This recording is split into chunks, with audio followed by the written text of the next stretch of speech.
Do you guys like my awesome cough drop ASMR?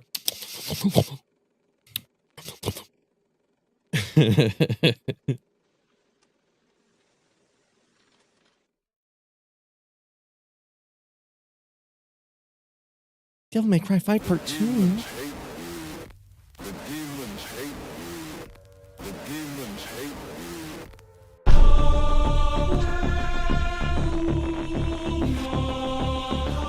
Uh-oh, Switch okay? Fuck off, Twitch. You Just will word. develop mental effects. There is a rapid, very complete What a loss of fucking contact with bitch. reality. I'm willing to do what's right. And I don't want to go This through guy what stinks! There is a rapid loss of the body image. I'm willing Oh to do shit, what's I right. forgot to check. I hope we're on the, Body sense of time. I think we're on the 60 FPS profile. What's right. I hope we are. The body's Said that with a little bit of natural southern clock tone. just ceases. Fist boy, how you doing, sweetie? Realistically speaking, they are nothing Oh, more gee, or less look a out. period of insanity. Of insanity. I hope this boy got his stream ready. Ding, ding, ding, ding, ding, ding, ding, ding, ding.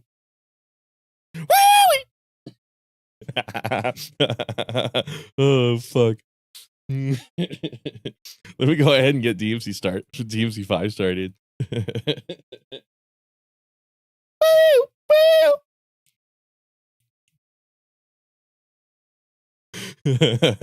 I got the co-op mod working. You won't believe why it wasn't working. It's because I was running the game in DirectX 11. Funny, huh? You do a clean install of the fucking game. You do a clean install of the game, and it defaults to DirectX 11, and that's why RE Framework would not work. So I had to install the latest build of RE Framework. Rated co-op? Hell yeah, dude. I got the co-op trainer up. Where is it at? I think it's script generated UI, right? Yeah, there we go. By Dante and Razor. It's like reading a book. By Dante and Razor. But yeah, I finally got that shit working. Oh yeah, I should probably uncover the screen. Here it is right here. But yeah, it's because the ini file for the game, again, completely clean install. And I had to reset all my graphic settings and everything like that. No fucking clue why it defaulted to DirectX 11. Even though like every GPU in the last 10 years has supported DirectX 12. No fucking clue. It just did that. So that's why the newest build of RE Framework wasn't working, and everybody was like, "Oh, you got to download the Nexus one." I never download RE Framework from Nexus. Those builds are always like buggy as shit. Just from my experience, I always get it from the GitHub. But I'll even download the same version of RE Framework from GitHub, and for some reason it works better. It's so weird. But anyways, oh yeah, Cosmo's here. Hell yeah, dude.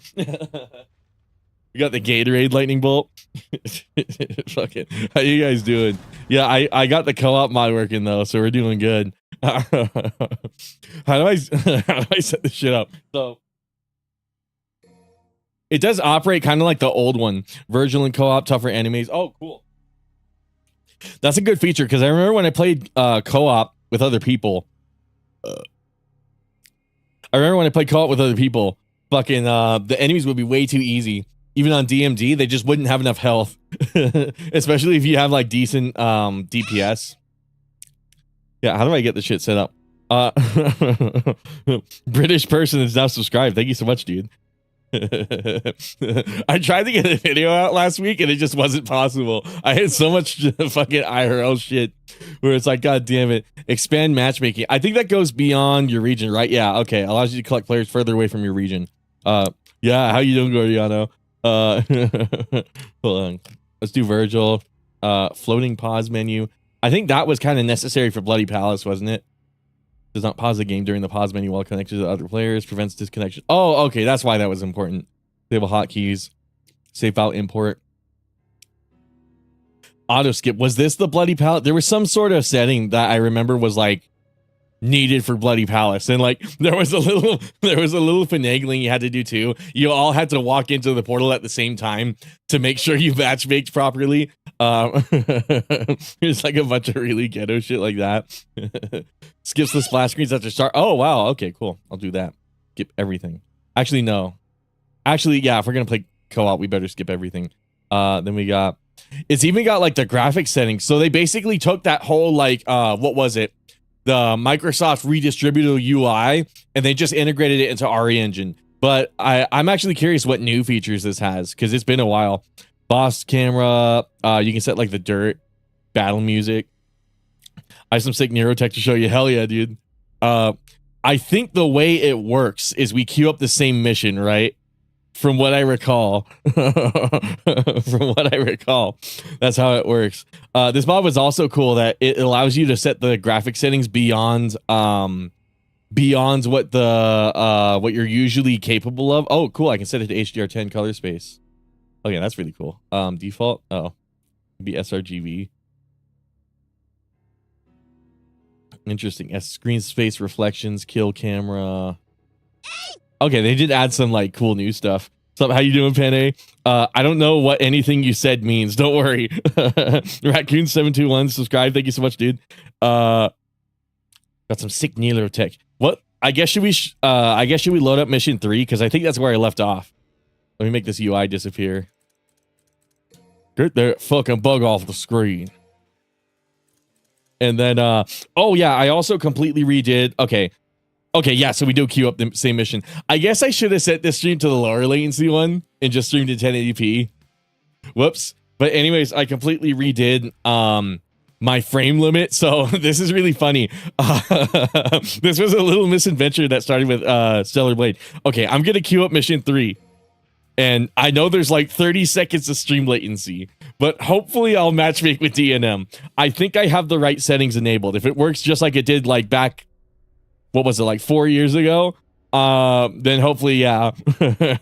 Hopefully it should still work. Disable boss camera. Bloody Palace. We're not doing Bloody Palace. We could do Bloody Palace. That would actually be... Bloody Palace was the most fun with this co-op mod, but we got the floating pause menu.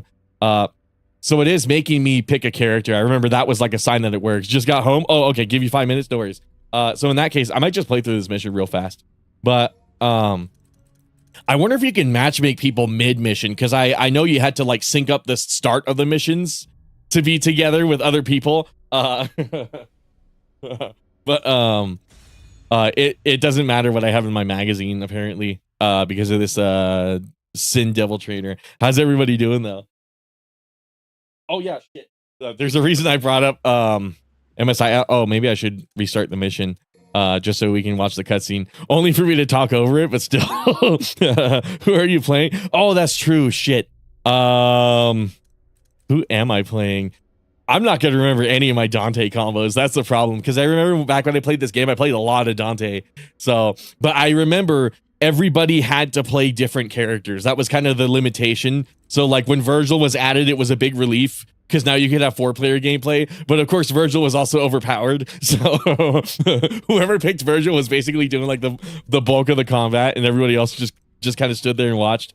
Let's try Dante, and then maybe I'll give it a few minutes. And then no, wait, YP. Oh, wait up. Okay. You know, I'll wait for DNM to tell me when to go. Nero on this mission. Yeah. My face is still fucked. How did your face get fucked up? What the hell? Shit. Do you get in a fight or something? What the fuck? Holy shit. I'm so sorry to hear that. I know I'm laughing, but I'm so sorry to hear that. It just like caught me off guard. It just came out of nowhere. Holy shit. If you want to hit up Nero. Okay. Yeah, I'll do Nero. Oh wait, shit, maybe I shouldn't have selected that yet.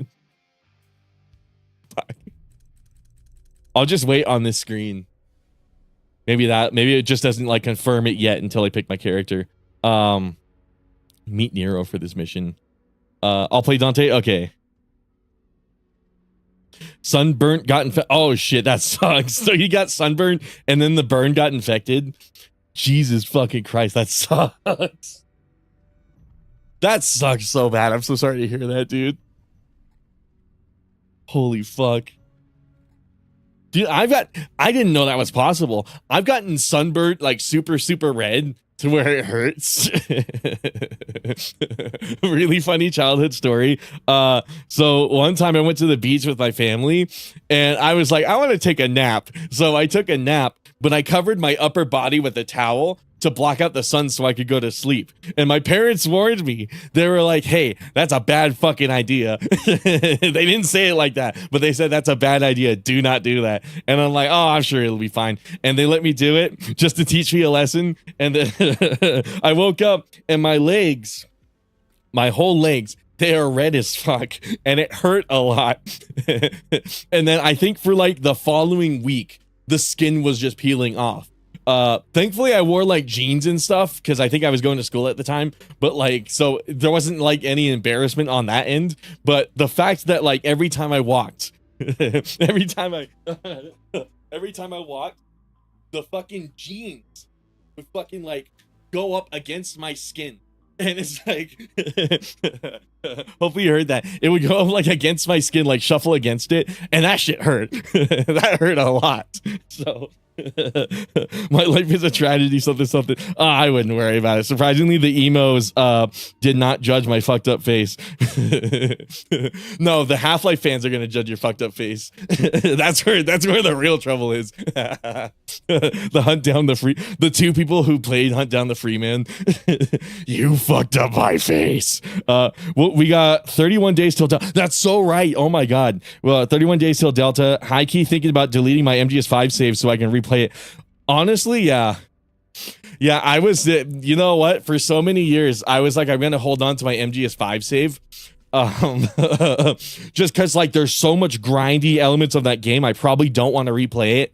So for like years I just sat on that save and did not play MGS5. And then like now that it's kind of back in the zeitgeist again, part of me is sitting here and it's like, I'm like, I kind of want to replay MGS5. Like, I even want to do the grindy stuff because I remember the grindy stuff, it wasn't that bad. You had to like go extra hard on certain missions to find, like, the cool thing is to unlock the certain staff, to unlock certain blueprints, it was like a separate side quest built within the side quest. So like you'd have to like actually explore the map. Either that or you looked up a guide, but it rewarded you for exploring the map, because then you just find other side shit that just would happen to be taking place during the current mission. That was a really good way to go about that. My face just decided to split itself. Oh, Jesus fucking Christ. Yeah, I didn't know that was possible. That is so fucked up that like I see that and I think Hunt Down the Freeman. I am so sorry. I should not be laughing at this. I'm so sorry that I'm laughing. Better back up that save, bro. That's what I did. Yeah, I'm probably gonna back it up. It at the very least, like, I should be able to get it from the Steam cloud. It hasn't been touched in like years, so I'm pretty sure it shouldn't have changed. If anything, it might be to my benefit if I back it up now before starting up the game again. Because who knows who's rated my FOB in all the years since then. You know what I mean? Somebody might have come to my FOB and like killed every unit. Who knows? Good to go? Yeah, I'm good to go. Okay, so I'm gonna do Nero. Original, start with Nero. What was I talking about? So yeah, let me start it. Let me start it from the mission. And then I think I did measure it. It's like 28 seconds of latency, so maybe I should have like sat for 28 seconds and then queued it up. But, oh well. Oh fuck, I should have restarted the mission. Okay, let's retry it. Hold on. Maybe now's my chance. I don't know. Yeah, I was mid tangent and I started another tangent. So fucking Stellar Blade, for whatever reason, I was capped at like 117 FPS in that game. I was getting it ready to stream. I was capped at like 117 FPS no matter where I went in the game, no matter what I was doing. And it was really weird because I turned off my frame cap in NVIDIA and then I turned, oh, right, I set it up to skip the cutscene. Of course it's going to start right here. Anyways, so fucking, where the fuck was I? Basically what was happening, oh yeah, I turned off my frame cap in NVIDIA and then I turned it off in Riva Tuner, which is what you're seeing in the corner, the top right corner. So I turned it off in all of that, and it was still capped at like 117 FPS, and that was really pissing me the fuck off. And I'm like, why is it doing that? So I had to like do some like detective work, and basically I had an old rule set up in NVIDIA control panel specifically for Stellar Blade. Really fucking obnoxious, but while I was doing that whole like hokey pokey process, I re-upped my knowledge on like frame times and all that stuff. I kind of re-educated myself. I'm like, okay, it might have changed over the years, who knows? And it did. It became a lot simpler to lower your frame times. Now you just do the frame cap. You don't have to change any settings in control panel. You just put a frame cap. RTSS frame cap is now better than like the in-game built-in one or like the NVIDIA control panel one. It made it so much simpler. So yeah, now we have a more consistent frame rate. It tends to work if we're friends on Steam. Oh, that's right. They probably factor that in. I think. Let me set my Steam. Let me. Oh shit! Did I ever? I should probably close the previews. Hold up. Okay, profile. So. Copy that shit. And then Steam won't let me put newer videos on here, so it's all my old videos, which is not fun. Somebody's gonna find my because like all friend people, I'll meet other streamers and like video creators, and I'll friend people, and then they'll be all like, oh, let's check out this guy said he's a YouTuber, let's check it out. And it's all my old videos, and that's not what I want to showcase.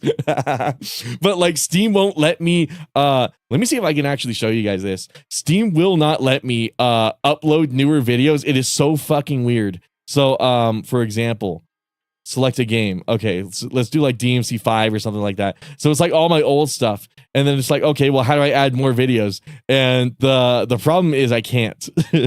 I can't. I would have to like unlink my YouTube and then relink it. And that's what I did. And then, and then unfortunately, I think Steam removed that feature or something stupid like that. So now it's like a fucking shit show. And then we'll give DNM like a few minutes. Now my profile is just a shit show. I'm thinking of just removing the showcase entirely, because like what else do I got on my Steam profile? I mean, just like achievements and stuff, right? Nut. Just like some Resident Evil achievements, and then some DMC achievements, and then some of my screen archery from like Bethesda games. Like this one's Fallout 4, this one's Skyrim. How to jump. This Mage Arena game is apparently really, really good. I just tried it. I haven't been able to play it.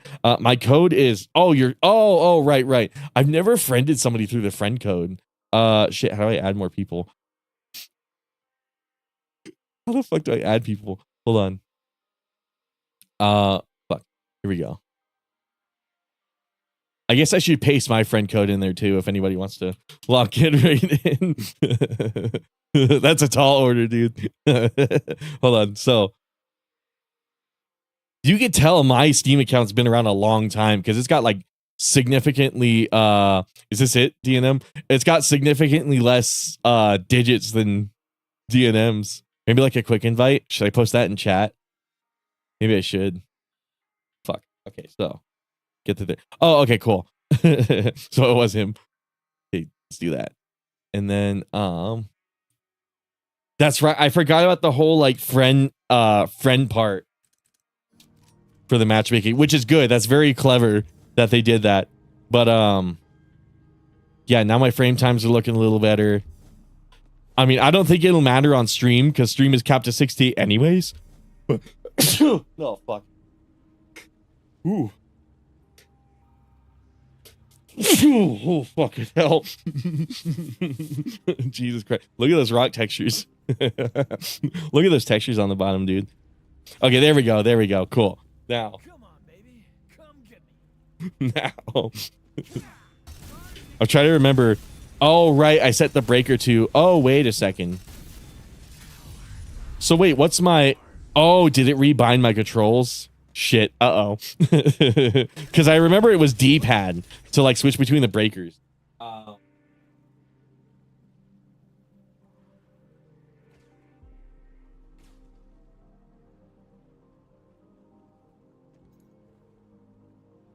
Yeah, because break up should be punch line. Shit, why is this not working? Why isn't this working? That fucking sucks. Bless you. Thank you.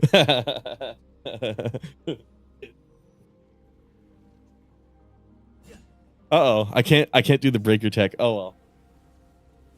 Whatever. It took us so long to get this set up. Okay. But anyways, if I recall correctly, if I charge this up, I think I had to do it at a certain... Oh, shit. If I, like, charge this up, maybe at a certain exceed level. Yeah, there we go. And then I can hold a different direction. Or no, what was it to do it backwards?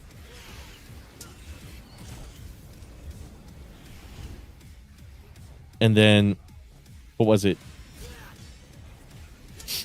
This is gonna suck. I don't remember any of it. Oh, okay, yeah. I had to press the right trigger. Oh, shit. Oh, wait, hold on. Maybe it's like a timing thing, too. I try to remember all the tech I learned for, not yesterday, 2 weeks ago. So, hold up. And then there was also... There was, what move was it? This one? Oh, yeah, it was that one. You could, like, dash out of it. And it technically gave you... What was it? It gave you, like, more iframes than like, the regular dash. I wish Nero had just one more weapon. I get he's supposed to be more streamlined than Dante, but just one more sword would be perfect. I guess... I personally really like, I don't know, on one hand, I really like that Nero's super flowcharty, but on the other hand, like, it also means that, like, a lot of the Nero gameplay you see, like, D&M's a prime example of it not being that way, but, like, most Nero gameplay you see is very samey, where it's just the same, like, aerial combo. Fucking, hold on. So, I don't have any breakers, unfortunately. I'm gonna have to pick up this one. I don't know if the turbo is working. Yeah, I feel like this isn't. So maybe the trainer's not working then. Because what other features do I have turned on? Oh shit, Mega Man, that's right.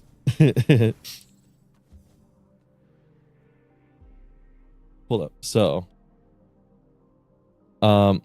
one more story. I mean, that's an interesting take, though, because, like, if you consider that he has Yamato, like, built into his arm, I can kind of... He technically does use it in DMC4, but you got to go, like, Devil Trigger.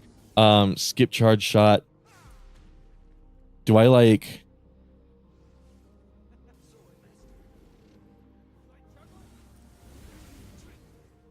This hotkey, save config, load config. Because I'm noticing, like, none of this stuff is working. Let's do, like, a cheat code for a second. So, like, infinite DT. Let's try that. Or wait, hold on. Actually, maybe it is working. Which is so weird, because then, like, why isn't the, too many Nero mains spamming Gerba? Yeah. Exactly. Maybe it is working, then. Hold on.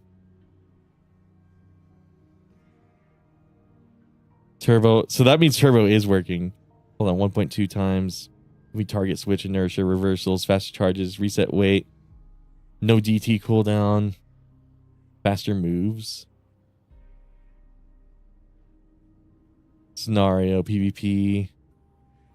Must-style. I don't know if must-style was on. Maybe that's breaking it because we're doing the co-op with it. System.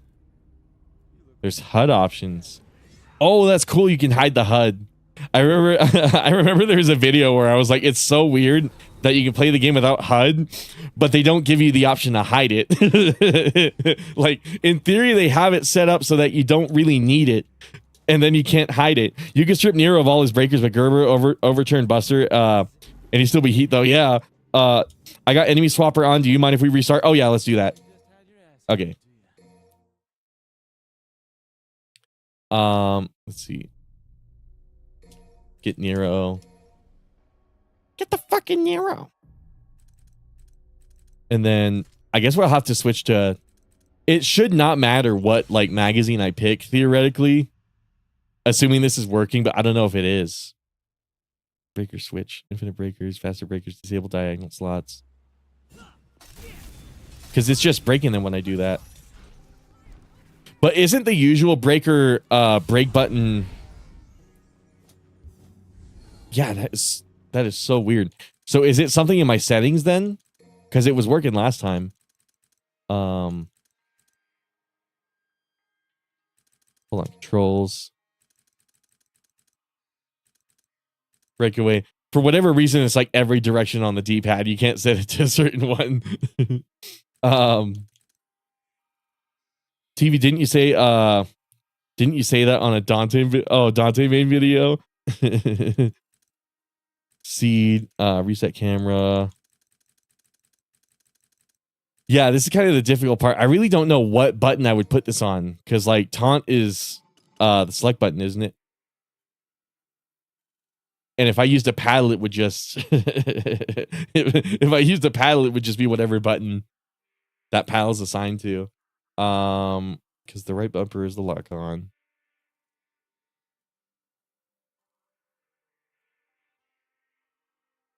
Shit. Shit. Like D-pad is the only feasible option, it looks like. Or maybe, I guess I don't really need to reset the camera, do I? So maybe I could set it to that.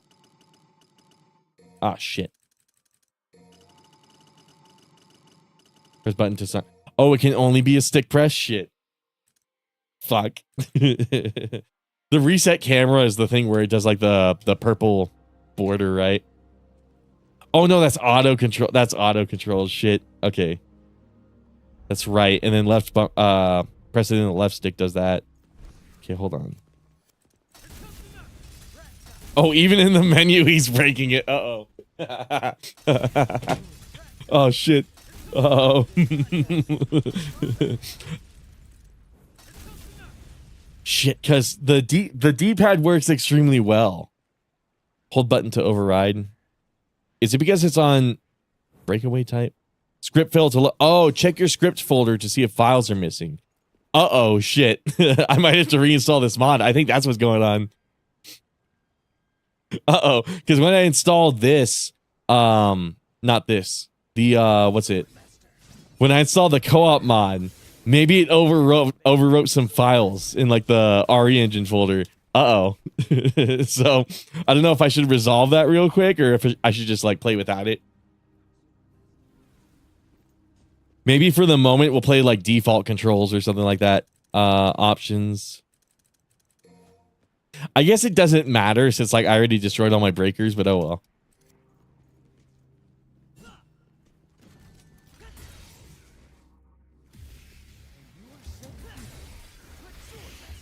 But yeah, I'm trying to learn some less scrubby fucking Nero shit. Because I do a lot of that. With no breakers, it is kind of... I am kind of limited, but...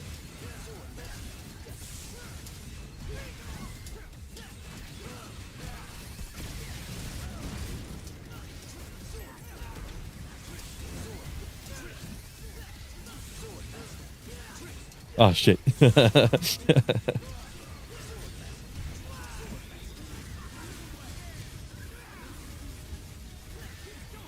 Oh, I kind of stole that from him. My bad. I just out of instinct, I did the fucking grab while he was comboing it. Holy shit. Oh, fuck. This mod was really cool, though. This was easily, like, the best thing about DMC5. Just the fucking, just the co-op mod. I think I got it handled. Ooh, shit.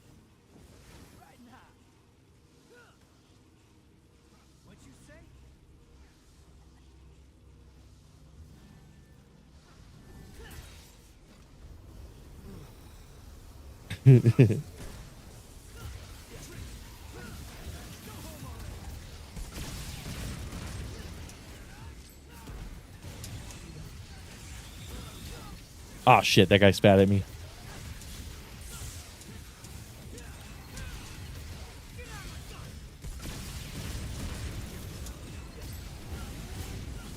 Oh fuck. Fuck. Oh shit! I pressed A trying to avoid that guy. I think I did it too late.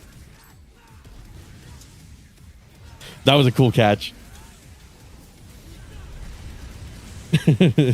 Just punching the other dude.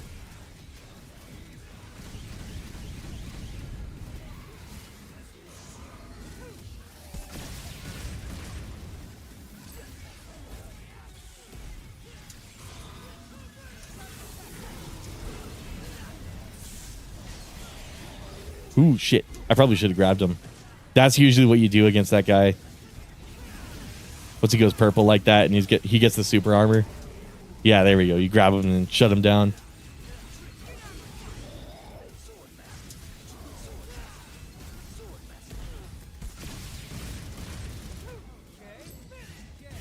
There we go.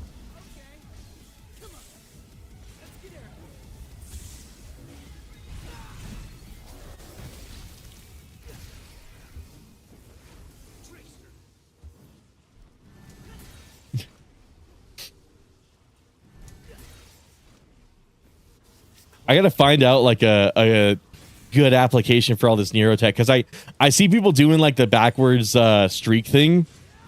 I see them doing that mid combo. Like if they ever need like a lot of if they ever need to move in a specific direction, better like position themselves. That was one cool thing about the co-op mod too, the fact that like every character can navigate every stage. They would place in like little workarounds.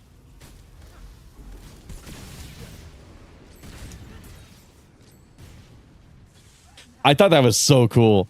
The fact that like you could play Dante and V on this stage and still be able to make it work. Oh shit. I don't know why he kept like pushing off of that. Oh, okay. I didn't realize they had that little health. I remember those taking like 2 combos. Maybe I'm just wrong. Oh fuck, I thought I pressed A. Oh shit. But yeah, I'm on some fucking DMC scrubbery for sure.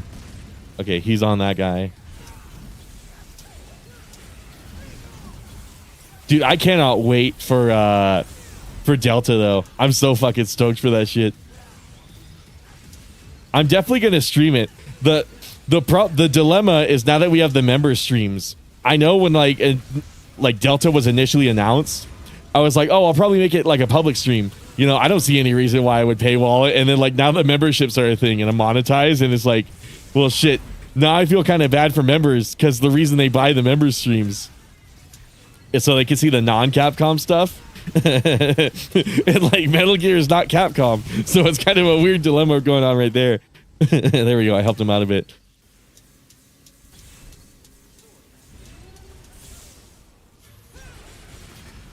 I got monetized like simultaneously at the best and worst time. I think it was at the best time because if I got monetized right from that DMC auto assist video, like you want to learn reversals? Is that what that was? Because I think that's what you were trying to teach me yesterday, right? Where you like go backwards. I vaguely remember something like that. Usually a reversal in a fighting game is like a counter move. Like usually you do it as like a counter for something. Oh, I'm kind of cock blocking this monster from him. Hold on, let me leave that for him.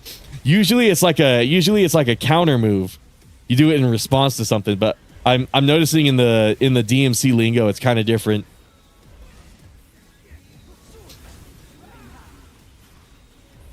This is an excuse to get some red orbs.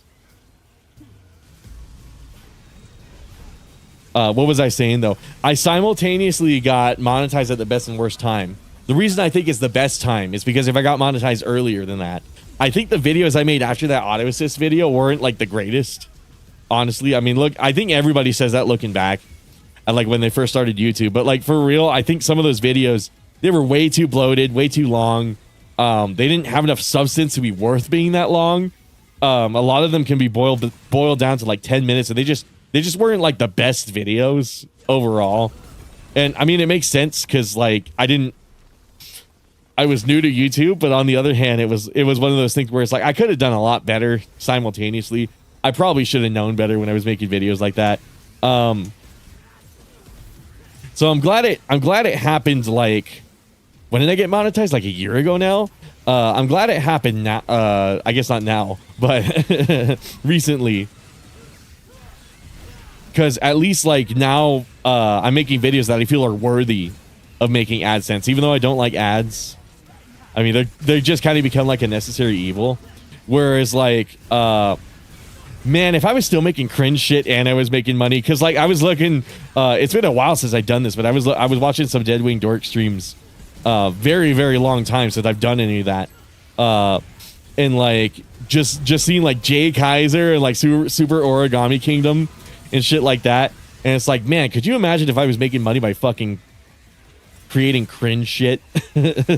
Like how would I explain any of that to like my coworkers? You know what I mean? Or like any of that to my family and shit. I mean, if it makes you money, go for it. But it was one of those things where like, I'm glad I'm making the kind of videos I'm making now, because those are videos where like I could actually realistically, I need to heal.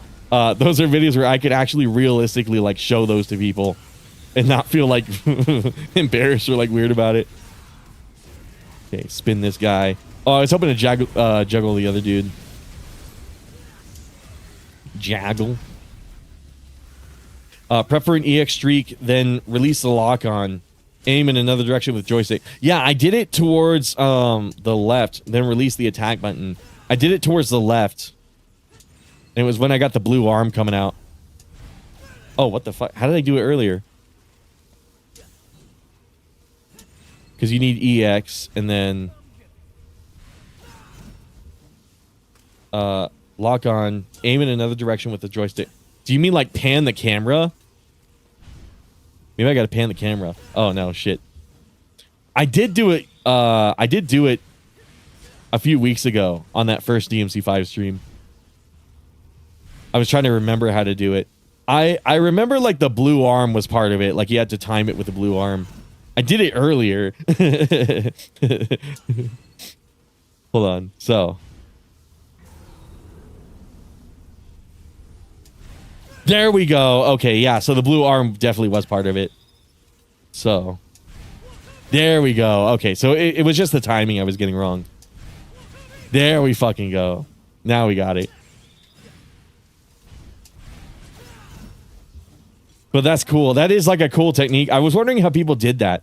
Because I'll see Nero combos where like they move using streak, release lock on, man. Oh, okay. That would probably help too, actually. Let's try it with releasing lock on. So. Oh, shit. I released both of those buttons. So, release lock on. Yeah, okay. Now I see. Now I see.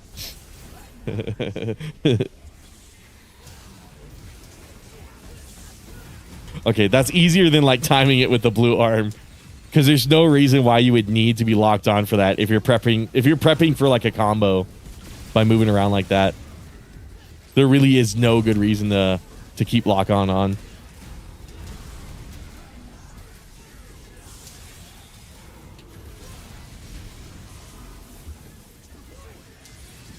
Fuck. Okay, go to the other dude. Go to the other dude. Go to the other dude.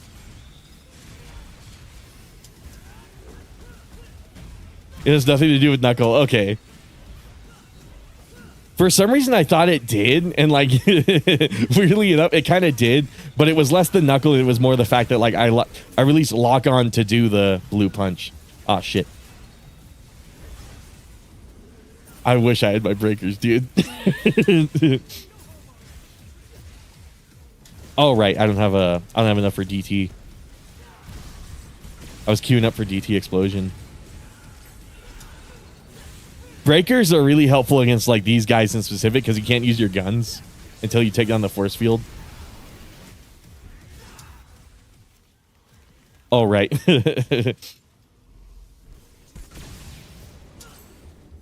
Get that bug off the screen. Oh wait, not this way. The other way.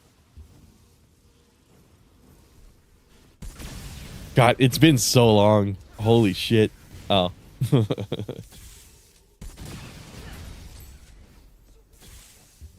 then there's more up here. I remember there was some sort of like secret or Easter egg up here. It was probably like a blue orb. I remember I went back and actually collected all of them. And then there's like a ghost here. And then you come out here and that's where you fight him. What the fuck? Okay, that was weird. I must have mistimed it.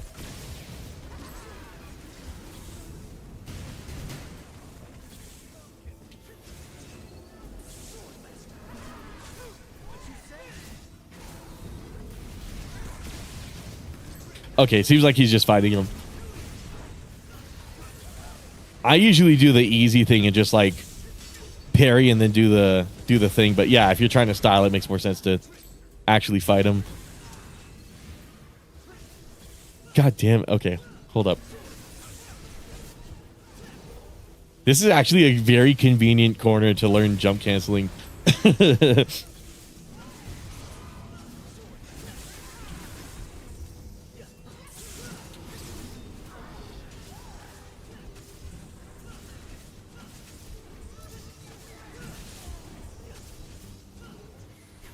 Oh, fuck. Oh. Whoops. I kind of pulled that away from him. I was going for the other dude. Okay, hold up. So.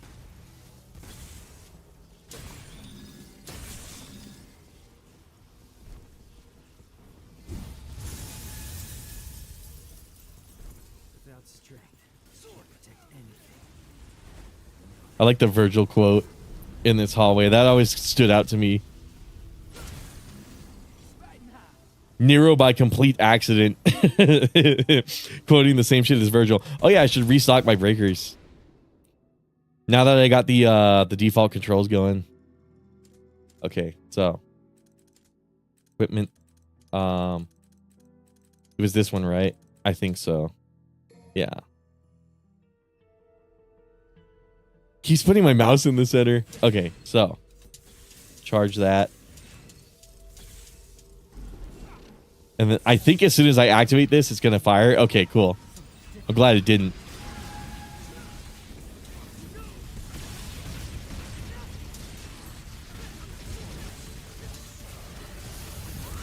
Oh, shit. That's right.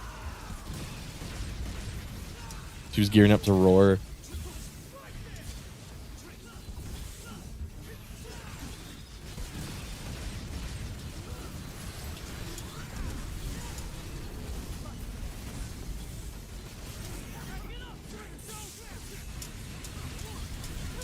I'm trying to remember like what the optimal timing for this was.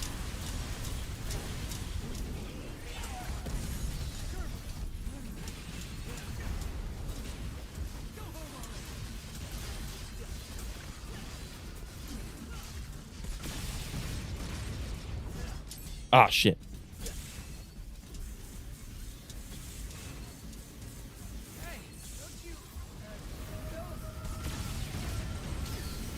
Oh, fuck. Oh, fuck.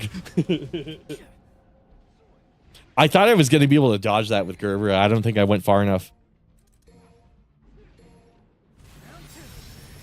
It's a good thing I have a shit ton of red orbs.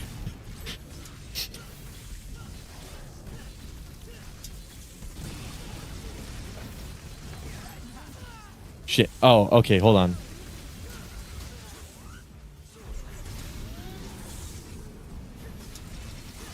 Oh, she's gonna do it again. Wait, how did I break it? Did that hit my left? Did that hit my right arm technically? Because I know I didn't press the button. Oh god, that sucks. Did you guys see that? I went to grapple that, and that's exactly where the whole projectile went. It went exactly to where I was grappling. Oh fuck. Before she moves. Okay.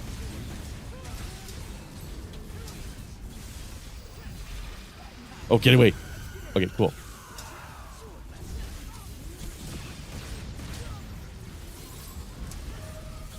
Shit. I was trying to get away from that.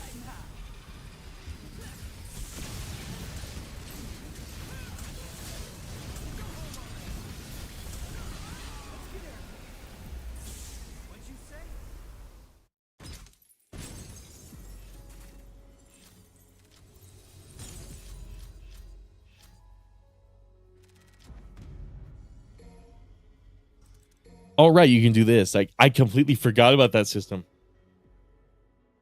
Hit the void. Yeah, let's do that. Hold on.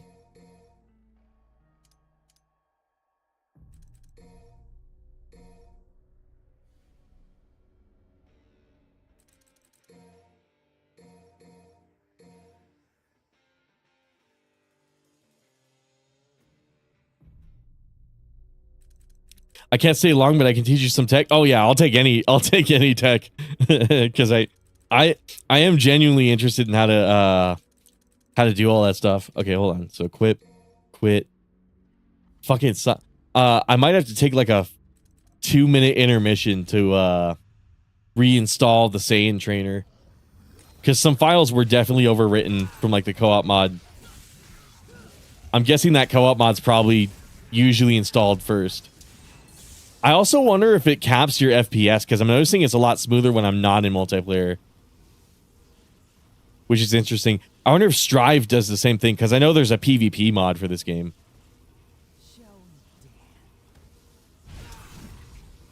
Okay, but anyways. Here we go. And then what's nice is it doesn't use up your EX until you actually swing the sword.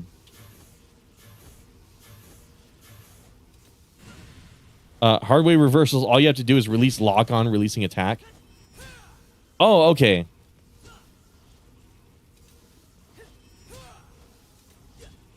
So I've done a few of these by accident, and then I remember DNM, the last stream, was also like you can buffer the other move, whatever it was called.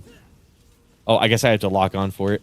Yeah, there we go. You can buffer that. So you can do the input for that while Nero swinging his sword, which I thought was cool too. It's just something really cool about like the last 3 DMC games being made by like, I mean, there was also DMC 2. That was also Itsuno, but like having like a fighting game mindset when they were designing this game was really cool because you got all sorts of input tech. Caliber buffer, it's this. Which one was Caliber again? Skill list. Because I know that's a move for the Red Queen. Caliber. Okay, so. Oh, okay. Yeah, it's what we were doing last night. Or not last night, but last 2 weeks ago. But yeah. Back to forward on joystick, jump, then attack straight away.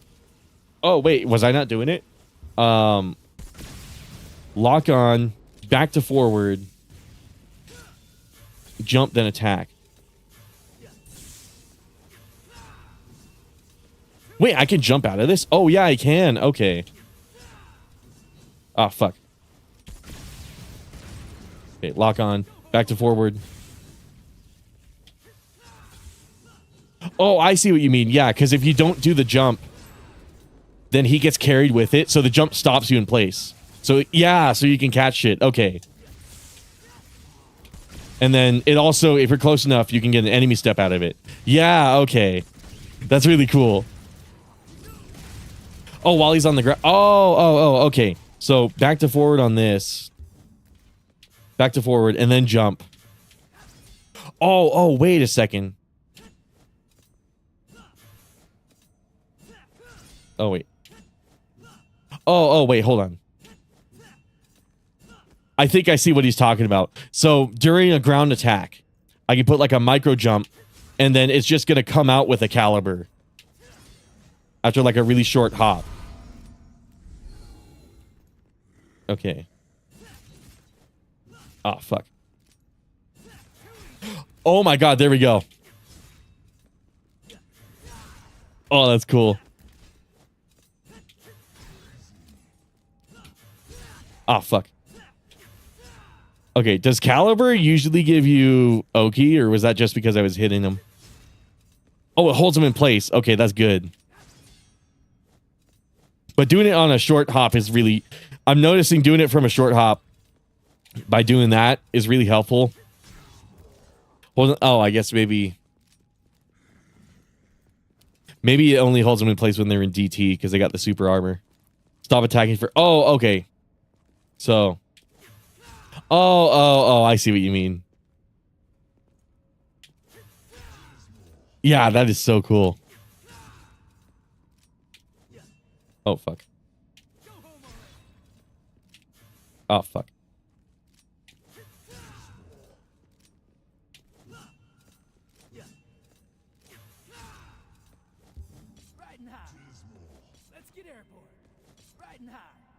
Okay, that's so fucking cool.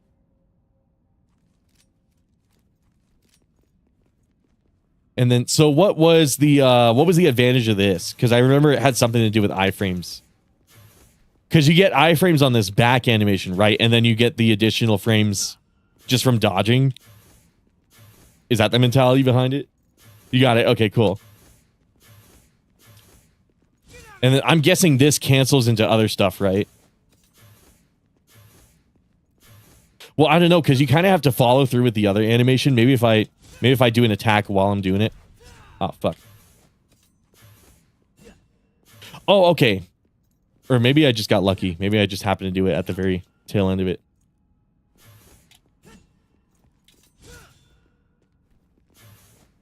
Fuck.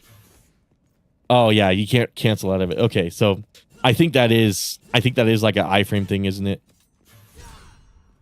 You can use Knuckle to isolate the enemy and arrest their... Oh, I could use Knuckle while using... Oh, shit, I can. I didn't even know I could do that during Caliber. Okay. You can spam iframes using the sidestep. Oh, do you mean like just regular sidestep input that back to forward wasn't necessary? Because I know I did that with Dante. Like when you use Trickster, you can just keep pressing B, and for whatever reason, the whole animation is iframes or something like that. I remember thinking that was weird because in DMC 3 and 4, it wasn't that way at all. It was only like the duration of the, not the duration, the middle portions of the animation were iframes, and then like the beginning and end of it, you were vulnerable. But in this game, like you could just spam it. If you sidestep during enemy AoE, you'll buffer tape. Oh, I see what you mean by that. Okay. Because I just did it. Oh, wait, hold on. Oh, okay. So it's just like the caliber buffer. So I do the input, then that, and then I do the attack right afterwards. Yeah, okay. Except I don't think that was table hopper. I think that was that was like back Y. But I think I understand the concept of it. But you definitely got to do it faster, that's for sure. You have to cancel shuffle first. Oh, is this shuffle? Or is that table hopper? I don't remember the names of these moves so well. Let's see. Shuffle is while on the ground, press back to forward plus Y. So that's shuffle. Oh, okay. So I do have to cancel shuffle. The rolls don't have many iframes. Oh, but that sidestep does. I see what you mean now. So the sidestep has more than the roll. And that's why you would want to do the shuffle, because it cancels into the longer animation. And then that's how you get through AoEs, huh? Does that work on the Cerberus explosion? Is that how people are doing that? Oh, wait, hold on. Okay, now I'm curious. Hold on. This is the thing I like about learning about tech, because now I'm immediately curious if this works on the Cerberus explosion. There's no way I'll be able to execute it, but who knows? Bloody Palace. I could start at a certain level, right? I kind of remember something like that. Warm up. That's Virgil. I want Cerberus. Cerberus was also on this level, right? Oh, Cerberus was 90. Yeah, there we go. Back to forward, red queen, left joystick jump during the swing animation. Wait, did I press B? Hold on. Yeah, so Cerberus is floor 90. All boss AoEs. Holy shit. Because usually my mentality for the Cerberus explosion is I just move away from it. Let's find out. I gotta imagine you gotta be like on point with the timing of it though, because that period of time in between, I gotta assume you're vulnerable, right? Yeah. Oh shit. Yeah, because you are, unless you're like stacking it. Whoops. I think I was too far. I don't think that actually connected. Ah, shit. Oh, shit. What the fuck? As soon as I get out of the void.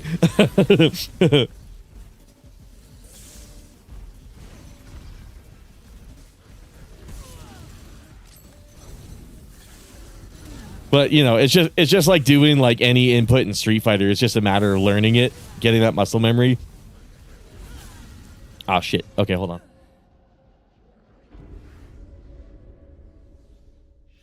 I can restart, right? Okay, cool. Cool.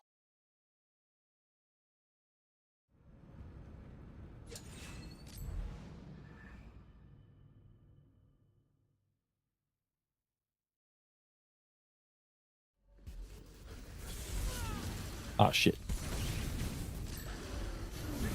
There we go. I think you may... No, because he did the roll. He didn't do the actual, like, sidestep. So maybe I just coincidentally, like, happened to press A. There we go. Okay. Shit. That's so funny. As soon as I get out of the void, I'm fucking it up. Okay, so. Oh, fuck. Is it the lock-on? Because you need to do lock-on and do shuffle, though.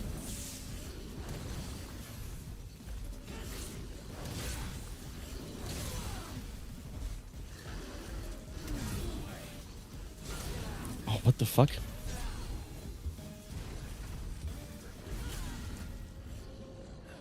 Sweet, hope I helped. Lol, I gotta head off, but I'll be playing you in the background. Okay, yeah, no, this is so cool. I'm not gonna lie. All this neurotech is definitely something I'll have to practice, of course, because I'm sure once I get the input for it down to a T, like for some reason, as soon as I get in the fight, I can't really do it. Maybe it's just pressure of the moment, because I'm doing it consistently now.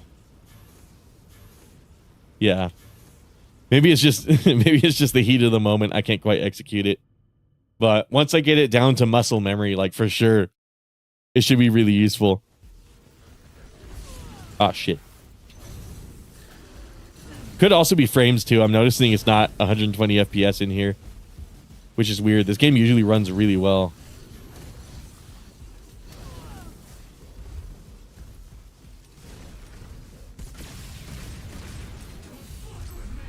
Maybe I should have infinite DT. Ah, shit. When I practice this.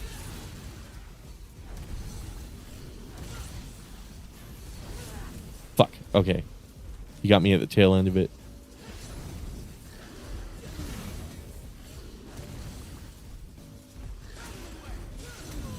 Shit. Okay. We might as well play the rest of the game. Like a little hour of tech. I mean, there was maybe like what 20 minutes of setting up co-op, but oh well. Yeah, that is cool. The more I learn about this game, man. Oh shit. That's right. So I want to get the I do want to get the breakers working. Shit. Okay. Let's close the game. And then I'm gonna have to reinstall that Sane trainer. Because it's saying some of the scripts might have gotten overwritten. So browse local files. And then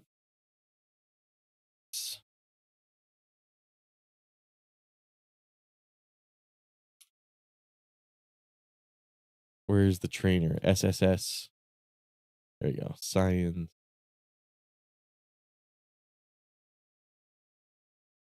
Okay. Reinstall this shit. And then maybe I might need a piss break too, but oh. Okay, so get this shit closed.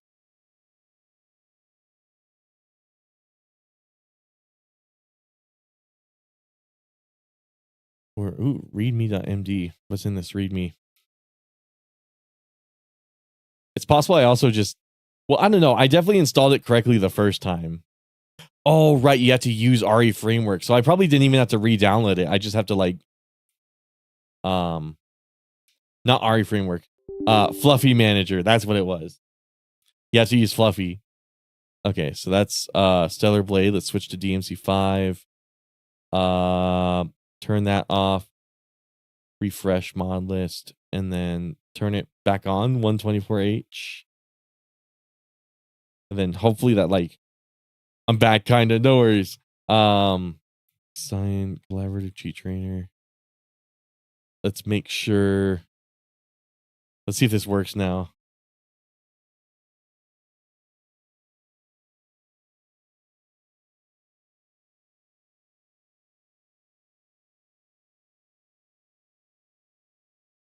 Fuck. Okay, so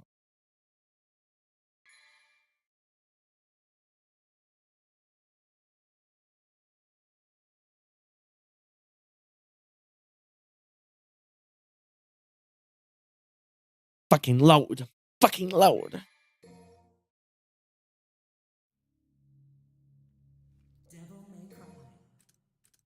Okay, so let's go to the void and let's make sure we can actually like switch breakers now. Yeah, something was definitely off because I remember switching it to the D-pad last stream and it worked really, really well. Something's off. Something's weird. It's like a movie moment. Okay, hold on. So player select. Oh, is that a vanilla setting? Oh, I can change characters. Okay, cool. It's probably only for the void. But also we should have the co-op mod turned off. If anybody wants to play with me, just let me know. But wait a fucking second. PC options. Oh, it's for mouse and keyboard. Okay. Double trigger that. Okay, try it. No, it's still not.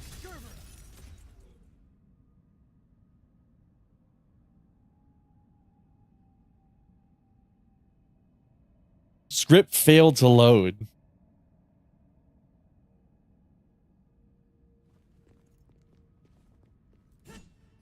That is so fucking weird. Okay, so you know what we're gonna do? I'm gonna find the script folder, and since we re-downloaded the mod, I'm just gonna move everything in there. I'm just gonna overwrite literally everything in there, and then hopefully the co-op mod still works. So let's try that. Oh, that's Cobblemon. That's the Cobblemon server. I would if I was on PC. Oh yeah, that's fair enough. Hold on. So we got the DMC5 root here. Let's find my downloads folder. Move that. So I gotta imagine by scripts folder it means. Oh no, that's weird. Script. Wait, yeah, that should never have been overwritten then, because collab trainer and then scripts. The breaker switcher Lua is in there. Like, this is the weird thing. It is definitely in there. So I don't know what the fuck's going on. I'm just gonna do that. And then I guess we'll see. Go to your breaker switching options. You should be able to change its settings, removing unneeded breakaways. Okay. Well, the thing is, like, I don't know if, yeah, let's try that. Let's just try it. Why not? Because part of me is like, the fact that it's breaking the breakers means that like the mod's not intervening during that input. But maybe it is like something I accidentally turned off last stream at the same time. It was 2 weeks ago, so it easily could have been like either or. Change the settings, removing unneeded breakaways. Ah, shit. Don't fucking tell me, dude. This shit better load, dude. Okay. I'm going to take a piss real fast. Be right back.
Do not fucking tell me I broke the game. God damn it. All I did, all I fucking did was update the files that are already in there. How does it break it? Oh my God. You guys saw me do that, right? All I did was drag and drop the same fucking files in there. God damn it, man. Gotta drive. See you soon. No worries, man. Thank you so much for helping out. Fuck. All I did was overwrite a few files. Files that were already in there. This is so fucking crazy. This is why, like, some people tell me, "Oh man, I'm really envious. I want to play on PC," and I'm like, "You do not want to play on PC. You don't want to play on PC, dude." There's an undo button, right? Let's undo the copy. Oh shit, now the folder's empty. Undo the move. What the fuck did that do? Wait, what? Can I redo? I guess redo move? Dude, I am so fucking confused. Redo copy. Okay. No longer located in. Oh, fuck you, dude. Come on. Hey, fuck it. Uninstall. Mods containing exe or DLL files cannot be uninstalled while oh, right. It's running. I forgot I didn't close the game. This little warning that they put here, this little warning that they put here is for people like me that rush through shit. Fucking stupid, dude. Oh, fuck. I'm glad warnings like that exist. So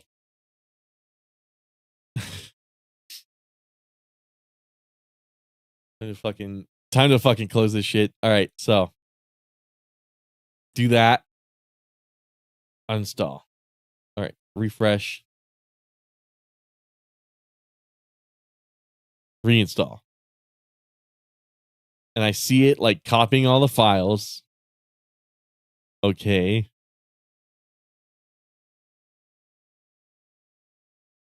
I I hope it works. Oh my god, yes. Yes, dude. Okay. Fucking please work. I returned after patching up my face some more. I hope your face is feeling better. Jesus Christ. that was some scary fucking news, dude. Cosima says major benefit is mods from what I could tell. A lot of other stuff seems like a bit of a headache. Well, like honestly, like it used to be mods. That was the main reason I played on PC.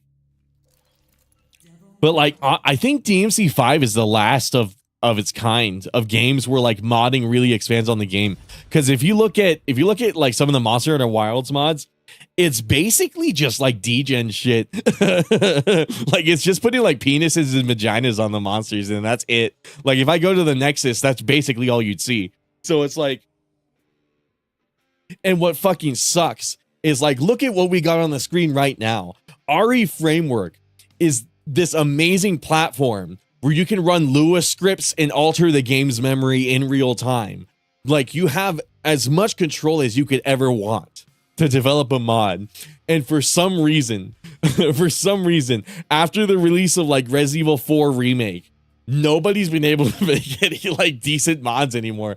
I don't fucking know what it is. You'd think after seeing like RE4 Remake with all the different like gameplay mods people were making and shit, basically turning it into an entirely different game, you think after that like the sky would be the limit. But no, like everybody just kind of silently quit and like just started making porn mods. It's really weird. So it's like so shit still see. Yeah, that fucking sucks.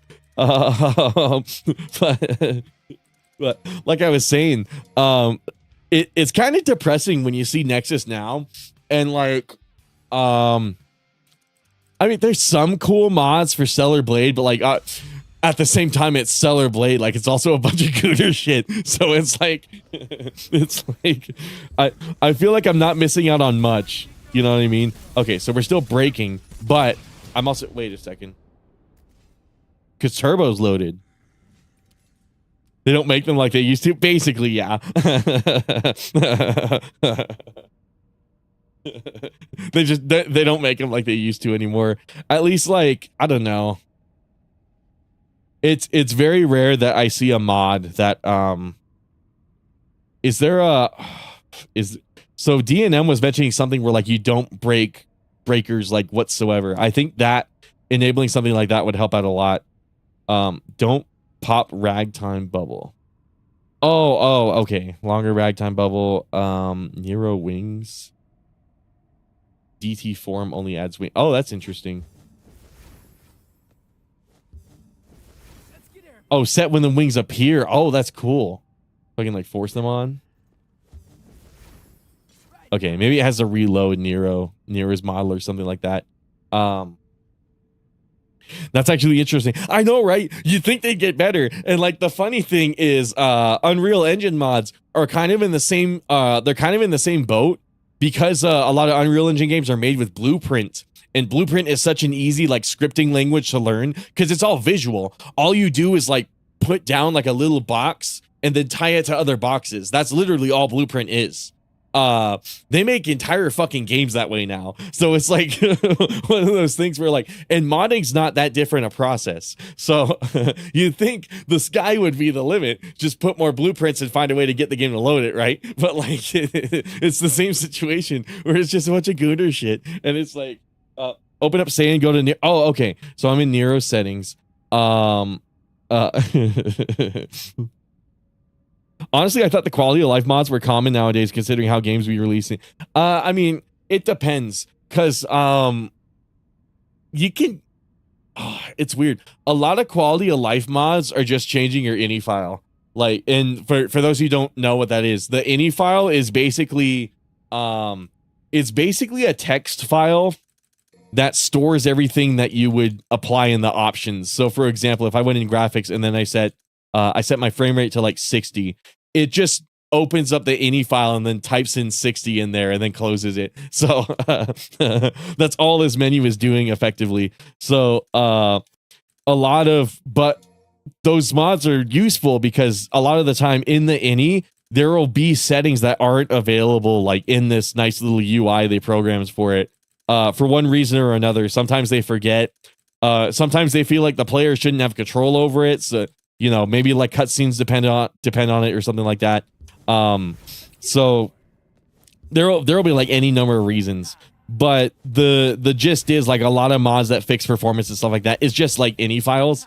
And to really actually fix the performance would have to be like a core like refactoring of the game. Refactoring is basically just rewriting programming code within the game. So in the instance of Monster Hunter Wilds, the big problem with that, there's multiple problems. I mean, one of them is just the texture streaming. Whatever fucking system we're using to stream the textures, it's not working anymore. I really couldn't tell you why it's not, but it's just not working anymore. And I think part of it is because they're using Microsoft's direct storage API. And the sad part is the direct storage API is just a drag and drop file, but for some reason they don't want to fucking update that outside of title updates. I really don't understand why. I don't know if it's a certification thing, like they need like Microsoft's approval to do it or something stupid like that. I really could not tell you.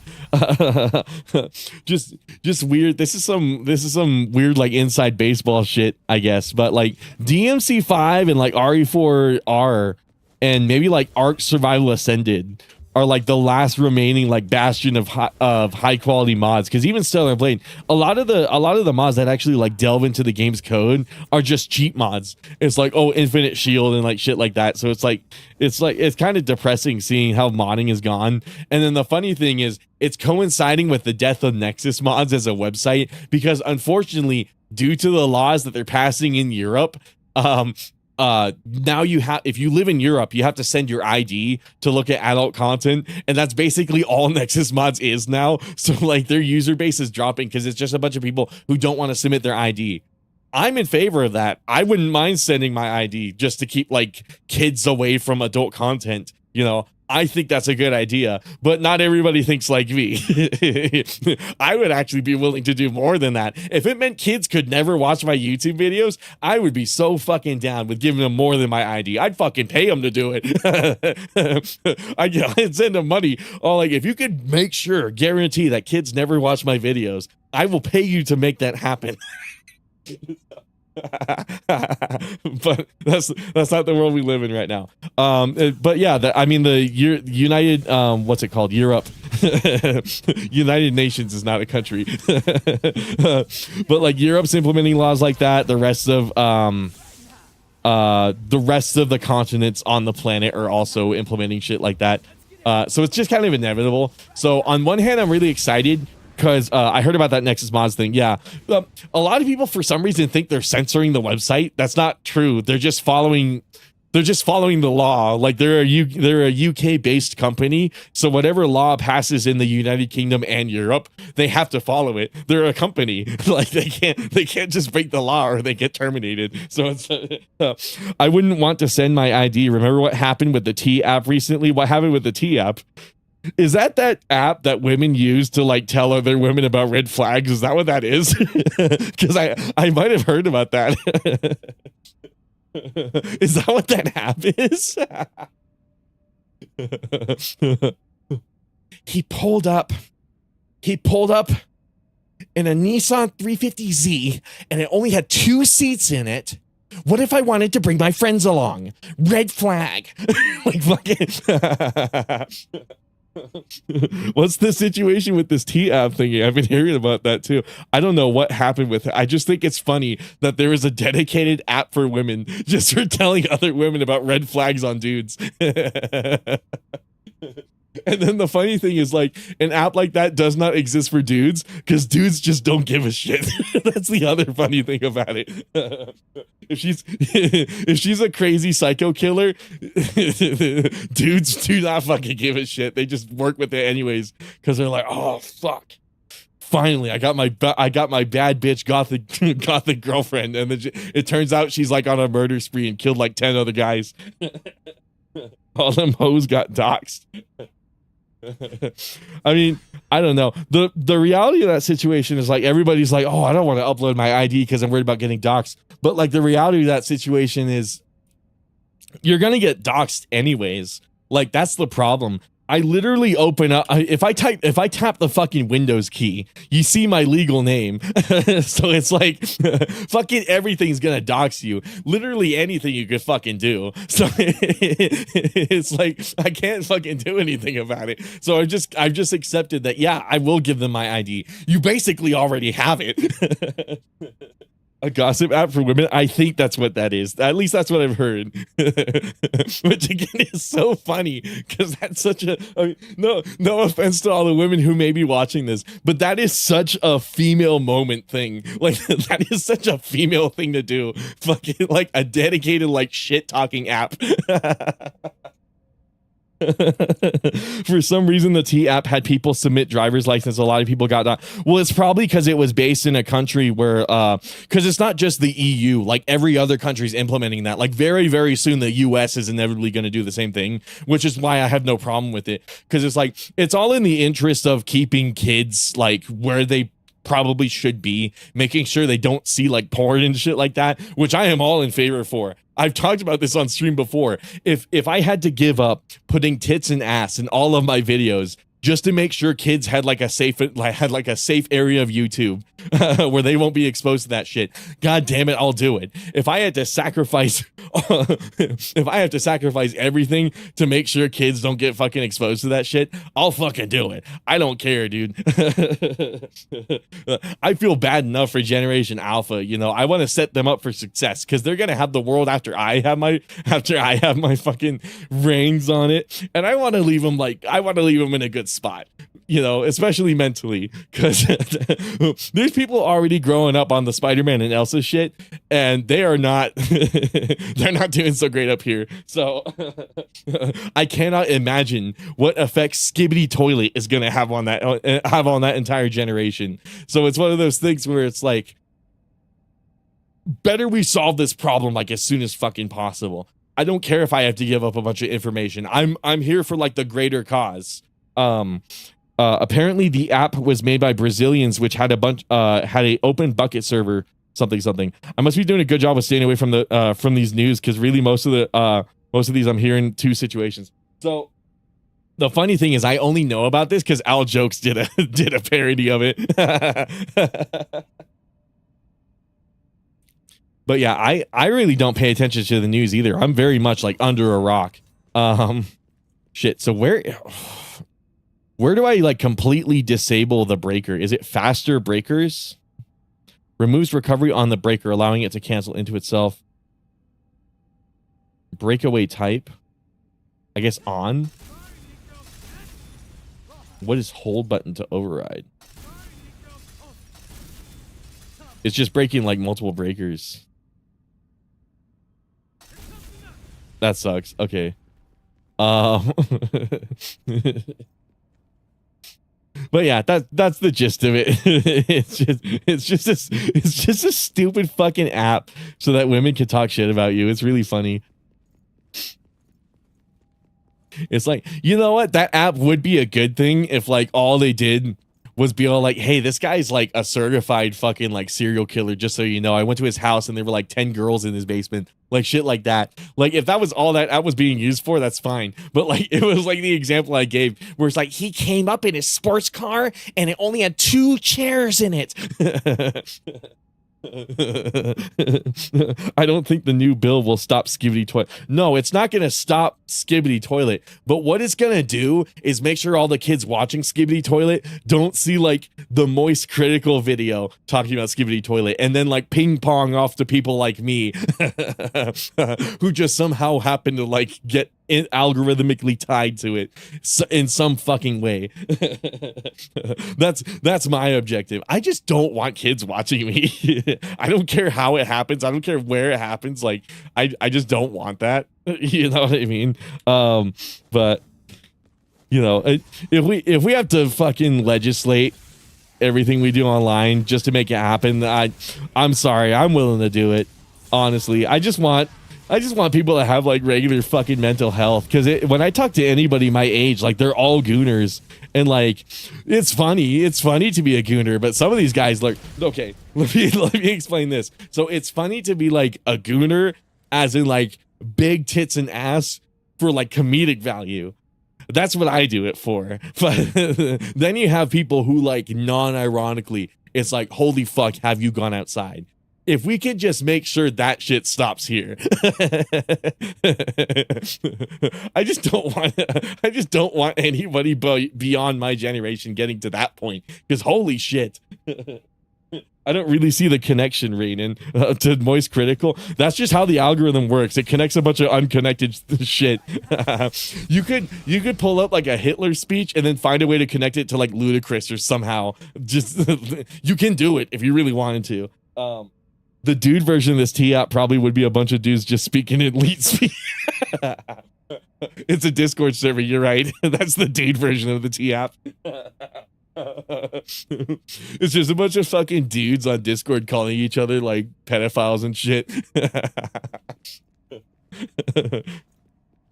This guy's got short stack goblins on his computer. No, I fucking don't, dude. You do.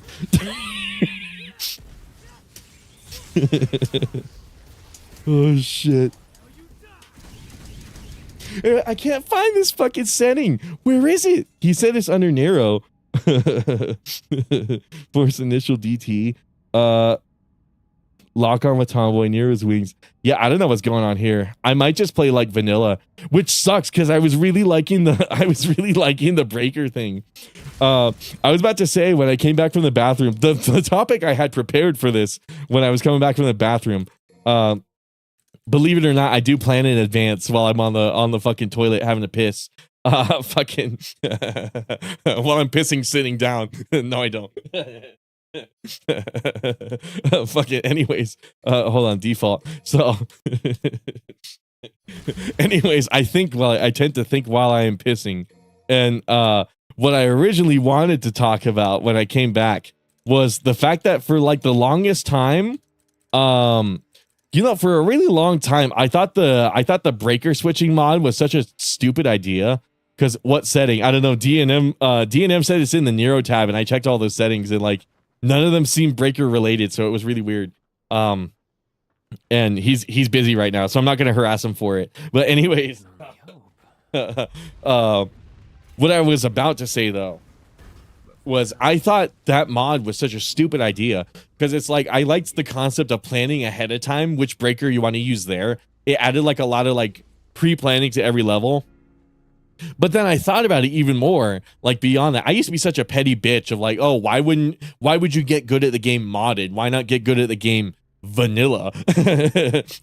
What's the point of getting good at a game that you modded to be good? Modded to be conveniently you would be good at it was my line of thinking. And then like after playing with it, it's like I started to realize there are very few situations where I actually sit down and plan which breaker I want to use later in the level. Because you want to see what I do? Hold on. Let's quit mission. You want to see what I do every time I load up a Nero level? Let me go to mission select.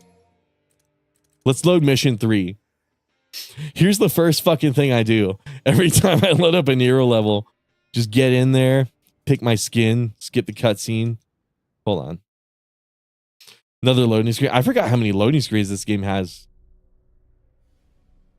Anyways, okay, here's what I do. Mission start. I just have the same loop of the same arms over and over again. I just press right bumper and then I start the mission. And like when I picked that up, I'm like, actually, maybe the breaker switcher is not a bad idea. Because, like, I'm ruining the whole fucking point. The whole fucking point of planning your break. I'm not planning it at all. I'm just using the 2 breakers I like using. So, once I came to that realization, I was kind of like, you know what? The breaker switch is a good idea. And, like, all of the other tweaks you're able to do in this Saiyan trainer are genuinely good, too. It is fucking stupid and insane that the PC version of this game does not have turbo mode. That's fucking ridiculous. Like, so the fact that I can change it and set it to whatever speed I'm comfortable with, because I don't play with 1.2 times turbo. I usually play with 1.4. That's how fast I like my game. So, little stuff like that where it's like, you know what? I think getting good at modded DMC does command like some amount of respect. You know what I mean? It's extra devotion to the game. Give me a moment. I for real thought most Nero players just raw dog whatever breaker loadout They just so happen to have it at the time. No, they use the breaker switcher. Oh shit, I probably shouldn't have skipped that cutscene. They use the breaker switcher. Which again, for the longest time I was like, why would you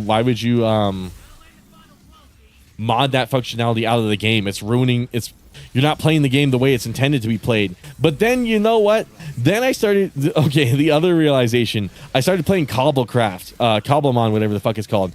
Basically, it's a Minecraft mod pack that adds in Pokemon, and you're supposed to play Cobblemon without any Minecraft enemies. So it's just supposed to be the Pokemon on the overworld.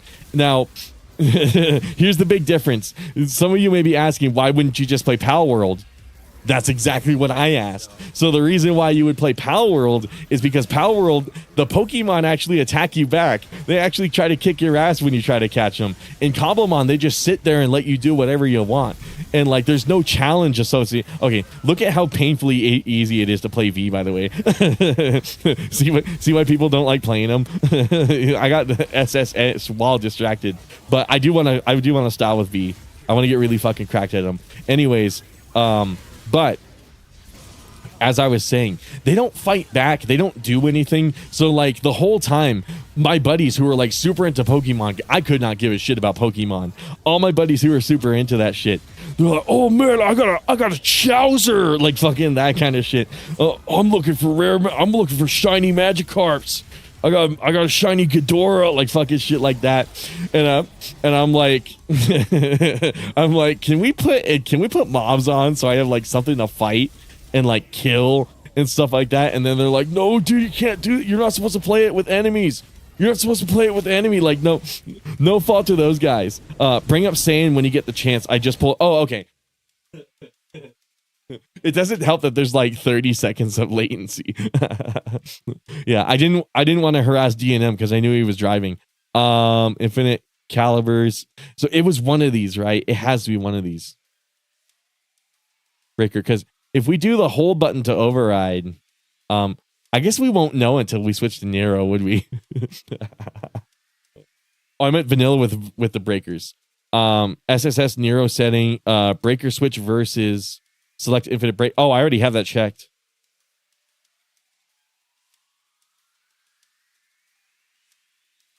Hold on. Let's switch to Nero while D&M's typing. This fucking sucks, dude. I should probably just troubleshoot this off camera, but oh well.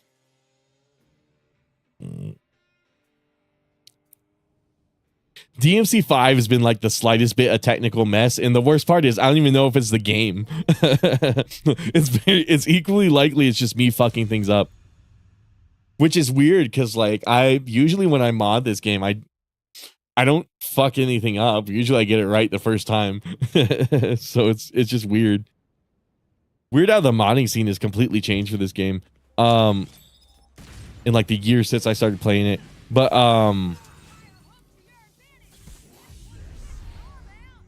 oh, right. I have it set to default. Okay, hold on. So go to options. Breaker switching in 5 is like soft switching in DMC3. It adds more freedom, free flow.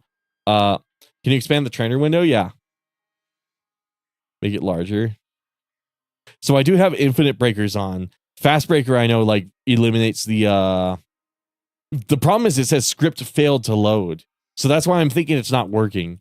Because like CF files are missing, but I checked that and like the breaker switcher's in there, which is really fucking weird. So I don't know what's going on there. Like something is definitely not loading, and I really couldn't tell you why it would not. So I'm kind of thinking I might have to play without it, at least for now. Use D-pad to select a breaker. Oh well, that's what I had it bound to earlier. I switched it to default because it just wasn't fucking working. But if I set this to D-pad and then this left bumper, what ends up happening is I'll press up on the D-pad and then it just breaks anyways. Or I guess I should maybe I should like face cam. So like it's still doing the breaker anyways. So I'm not sure what's going on there. Are you saving your configuration? So I did. Let me save it and then load it. Let's try that. Hold on. Checkpoint. Because I know I saved it last time. Oh, god damn it. Okay, retry.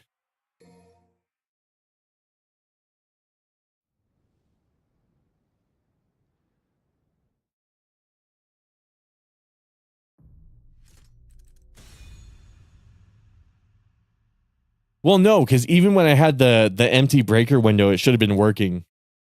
Because it doesn't pull breakers from your inventory like it usually would. It just gives you the breaker. Yeah, it's still breaking. That is fucking weird, dude.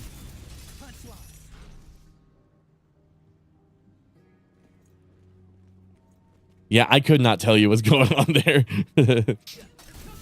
But like, notice how the faster breakers isn't applying either, even though I have that checked in. I think the whole script is just not loading. So I think it's indicative of some other thing. Because like, here's the thing: the turbo loaded just fine. Like the game is faster, and then like, let me set it to like an absurd number. Like this is working just fine. So it's just the breaker arm script, which is really fucking weird. I really don't know why it would be like that. Wish I was more help. Nah, I think you've done quite a lot, D&M, honestly. I think it's just I gotta resolve this like off camera. I think that's what's going on here. It's just like a weird, finicky little thing. I can't help further, no worries. But anyways, let me go back to mission 4. What a pain in the pants, I know, right? Nah, D&M's been a really big fucking help these last few DMC streams. What the hell was I talking about? Anyways, Power World, right? So yeah, the whole time I've been begging the bros to just let me turn mobs on. And like eventually we did, and the game was way more fun. Like it was nice having the Pokemon and the Minecraft enemies, but then they were begging me to turn mobs off. And I'm like, why? Why would you want mobs off? And they're like, well, that's the way Cobblemon's supposed to be played. And I'm like, well, maybe the way Cobblemon's supposed to be played is fucking booty cheeks, dude. It's not fun. Maybe Cobblemon sucks cock. I'd rather be playing Power World.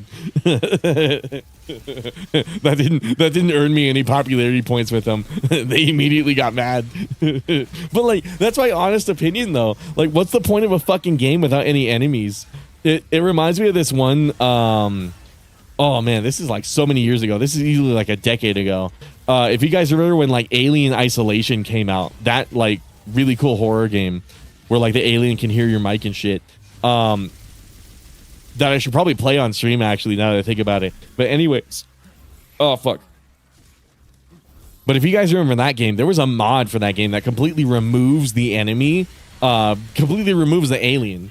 And I remember seeing so many comments on like, because it was like a Twitter post that was like announcing the PC Gamer article that was talking. It was basically like advertising the PC Gamer article, and like I remember reading all the comments below it and being like, well, why would anyone want to turn off the alien in Alien Isolation? That defeats the whole purpose of the game. And like there was an interesting comment that I'm guessing like somebody's mother left, which made it really weird and was part of the reason it stood out to me. But they were like, yeah, my son likes to play this game without the alien because he has autism and the alien stresses him out. He just wants to do the puzzles, and that's why he plays the game. And I'm when that Cobblemon thing happened, I thought about that tweet, and it made me realize it's like, you know, sometimes the best way to play a game is the way that you want to play it. Honestly, like who am I to tell whatever like autistic kid who wants to play Alien that way that they can't play Alien that way? They paid for the game. Like, or presumably their mom did. Their mom bought the game, you know.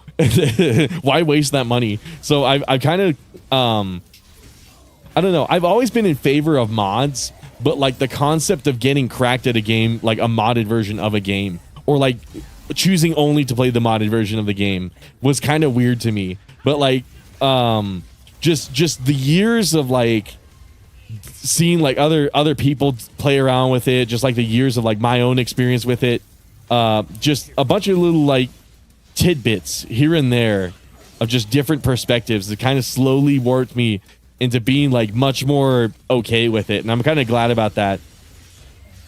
It just sucks. Now that I'm warmed up to the Devil Breaker switcher, I can't use it anymore. I gotta play vanilla now. But oh well, whatever. It's not that huge a deal. That's like removing zombies from Dead Rising. I know, right? But I mean, there could be a situation where like something like that is actually not quite such an absurd idea, which I guess is the point I was getting at here. Like it may seem like such an absurd thing to do, but you know, on further reflection, maybe not. maybe it's actually just fine. I feel like the contrast on the stream is nothing like on my display. The game's actually like a lot darker on my screen, but it's brighter for you guys. It's a little more washed out. I don't know what's going on there. Maybe it's like a setting I have wrong in OBS. TBC got to get driving again. No worries, dude. Thank you so much. Let me go back to OBS. I hate having like 5 different fucking versions of OBS. Okay, so display capture properties. Is it SDR? Well, it makes no sense to have an HDR stream where I force SDR. That doesn't make any fucking sense.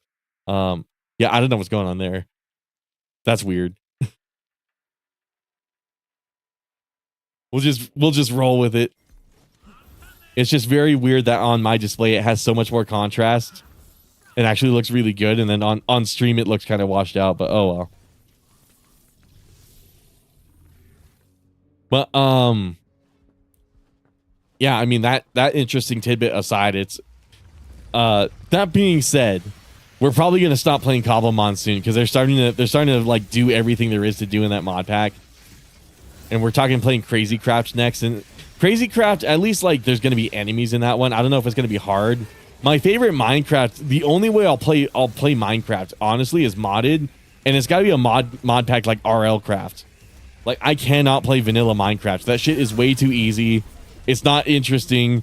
A lot of people are like, "Oh, Minecraft's great because there is no goals. You can just do whatever you want." And I'm like, "Well, I don't know. I'm a very goal-oriented guy. Like the reason I play games is because I like the satisfaction of completing a goal. So like when I play a game like Minecraft, I get bored really fast because it's like, what fucking goal is there? I could build something. I could build like a shitty house. I could build an extremely shitty house. I could build like, I don't know. I could kill the Wither for like the 100th time. I could do shit like that. I could slay the Ender Dragon for the 1000th time.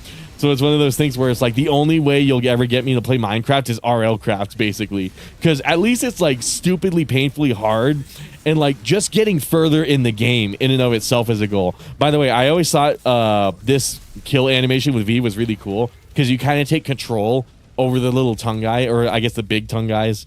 I always thought that was really cool. They don't really do that with too many enemies though. Is there something behind here? I'm just now noticing there's like a gap. I guess you can't really walk through it, but if you could, maybe they could hide like a blue orbs behind there. Too bad I already got all the blue orbs. But open that shit, dude. I'm trying to avoid like spamming because if I really wanted to win, I could just do this. That's kind of the downside of V. I think when they were designing this character, they didn't fully design it for the fact that like you would be using all the different entities like simultaneously, so every enemy just gets like really badly gangbanged and just completely fucked over. You can just stun lock them to hell, which like you can technically do with Dante and Nero, but also at the same time it's it at least like takes several different inputs to like make something like that happen, whereas with V you literally just press X and Y until they glow red, and then you occasionally press B, and then that's kind of the extent of it, which sucks. But like when you avoid the desire to just cheese with it, when you remove that and you like hold fast and you play V like stylishly, it looks fucking cool.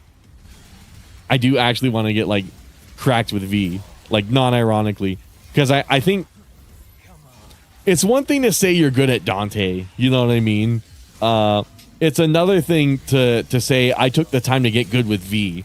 I think V mains are are like the really interesting people I would want to talk to, because it takes a lot of like extra commitment to get good at a character like V that's so exploitable. I guess maybe you could say the same thing about Virgil, but Virgil's overpowered in like a completely different way, where it's like he's intentionally made overpowered, where like V was kind of accidentally overpowered. So like with Virgil, it feels like less. With Virgil, it feels like less of what would you say, like a feat to be really good with them, because like you're gonna slay with Virgil no matter what you do.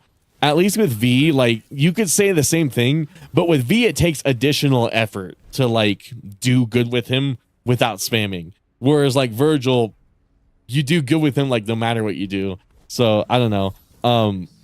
Kind of like an interesting thing. V mains are scary. They are. And I think V mains, if I had to talk to a V main, I would just kind of assume they have the most technical knowledge of the game, because they're the people who need it the most. Like, I know D&M was giving me a lot of cool Nero tech, but like I would love to see what tech exists for V, honestly. Because like when I was doing that, when I was mimicking that one combo video on that one stream, the Adam Driver tutorial, which is like the funniest stream title I think I've ever come up with. Fucking epic Adam Driver tutorial. Anyways, when I came up with when I was copying the combo montage in that stream, there was a lot of shit where it was like I genuinely did not know how they were doing that. It seems very simple on the surface. It's like, oh, okay, anybody could do that. But like when you try to execute it yourself, it was like warlock. It was like hidden black magic that like nobody's supposed to have access to. It's like, how the fuck are these V mains doing this shit? Because it looks like normal gameplay the way that they do it. Whereas like Nero gameplay, when they do like the reversals and all the cancels and stuff, it's like, okay, the developers didn't entirely intend that to happen. Whereas like you look at like high level V gameplay, and it's like it's invisible. All of the tech there is invisible, and that makes it more impressive, because like you need that tech to make the combo happen. So the fact that like it's not as easy as it looks, I think adds a lot to it. At least personally for me. Not saying that like Nero and Dante mains are shit, but I think if there was like a dedicated like these guys are the most cracked at the game, it would probably have to be the V mains. Just like the extra mental fortitude to like not pick playing DMC5. I see, absolutely, dude. The extra mental fortitude it takes to not like pick Virgil or Dante or Nero, but instead do like the unconventional thing, and play the spammy character without the spam. There's like an extra level of like admirability, I guess you could say, to it. So I don't know. I do want to get cracked at V, because I think it would simultaneously be really funny, but also really entertaining. Again, I still really appreciate all the Nero tech people are giving me, especially D&M. But I think if there's one objective I have for like this, for playing DMC5 on stream, it's definitely getting really fucking cracked at V. So I'm gonna have to like meet up with some V mains, see if I can learn some of that invisible tech. And then we'll see. I have a feeling it's going to take some amount of free time, though. It's probably going to take more free time than learning how to speedrun Monster Hunter, which was like, I did that sort of for the same reason. It's like, well, how do you speedrun a game like Monster Hunter where there's like so much RNG involved? And then you start to realize how little RNG is in the game and how much of it really is just math, mathematics, and like technical knowledge of the game. There are Monster Hunter fans who don't know how who've been playing it for decades and decades and decades, who don't know how damage is calculated, but speedrunners do, and they take advantage of that shit. I do admire you going through the process of mastering V. I personally hate playing V. Yeah, that's the thing about it too, because like V is so spammy. So like when you just mash X and Y, I can see why people fucking hate it, because it's completely antithetical. Like, why would you ever style with V when you could just press X and Y and then just win? You know what I mean? Whereas like at least with Nero and Dante, you have to get a little creative with it. You at least have to do something. So I don't know. I have like a whole ass video about like talking about V in terms of gameplay and his design, because I think V is one of the coolest design characters in this entire series. It's just very unfortunate that he's accidentally broken. That he's like accidentally kind of too powerful. just based purely on the fact that you could just press X and Y and then just win. Like I'm doing right now. Like all I'm doing is pressing 2 buttons. They can't hurt me up here. And then I can just kind of brute force. I can just kind of brute force it. If they get knocked out, you just got to press left bumper every now and then. And then I can read the book. I think the V book is really cool too as a mechanic. The fact that like you have something, V has something to do while the other, they're called familiars, right? While the other familiars are doing stuff. I think that whole part of it is really cool too. Oh, fuck. Okay, hold up. That being said, now that the enemies are in DT, I'm noticing that they're not taking as much in. Oh, is it because I have must style on? That explains it.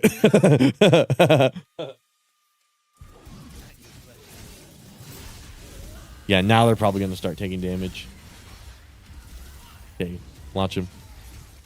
Oh, that sucks. Maybe another problem with V, maybe another reason people hate using them is because once you play Dante Must Die, like a lot of the launchers just don't work.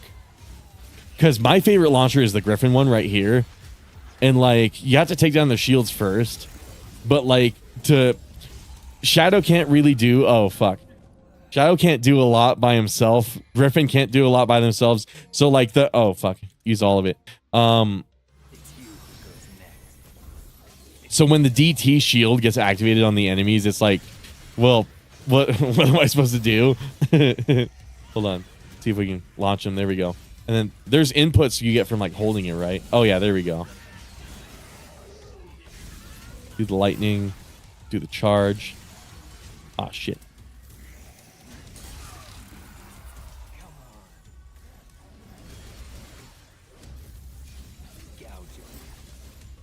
But yeah, I'm really glad to like be sitting down and playing DMC 5 again. It's been so long, dude. Holy shit.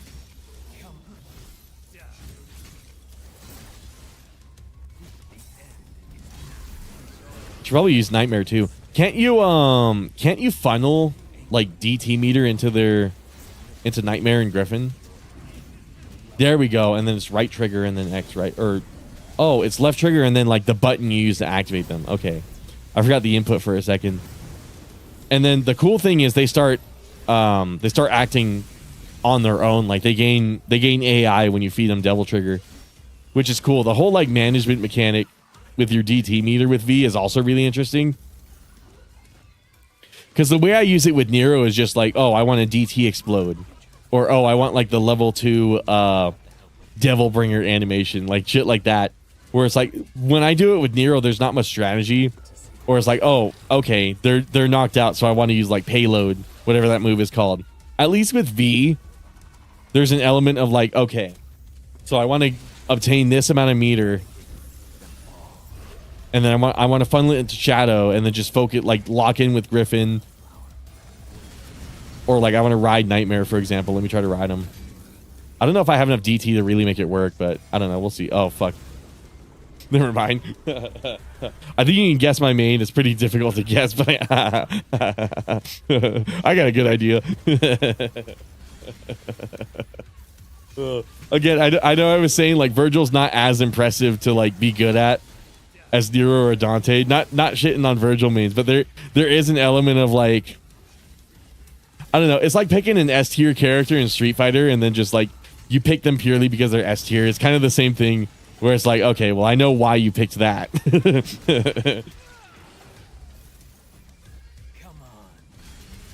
But it also feeds into why playing like why maining V is interesting because you intentionally picked the character like people do not like.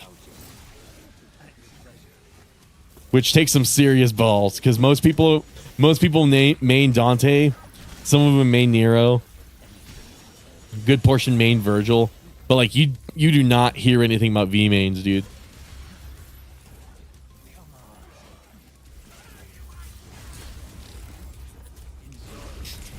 That being said, I'm fucking sucking ass with V. These guys are kind of tricky with V, I'm realizing. With like Nero, they're not that huge a deal. With Dante, I remember you can use Balrog and just bully these guys.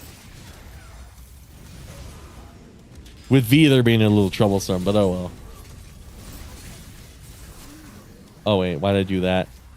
Only one of them was knocked out. Okay, so here we go. Get that guy.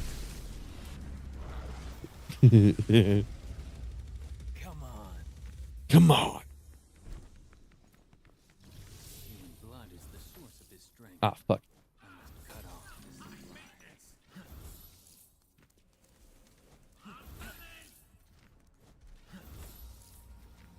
I just use a mod that gives V more cane moves. That's a good idea, actually. I might want to play around with that.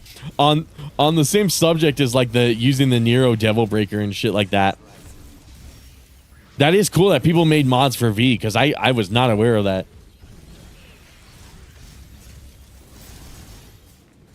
It's kind of like I was saying earlier, like DMC5 and Resident Evil 4 Remake are like the last bastion of like actual quality PC modding. Now it's just, like I said, now it's just a bunch of gooner shit, which, like, you know, that in its own way is pretty cool, but I don't know. My most favorite game of all time to mod was easily Resident Evil 4 Remake. Just all of the billions and billions of like gameplay features people added to that fucking game was so nuts. It was so fucking crazy.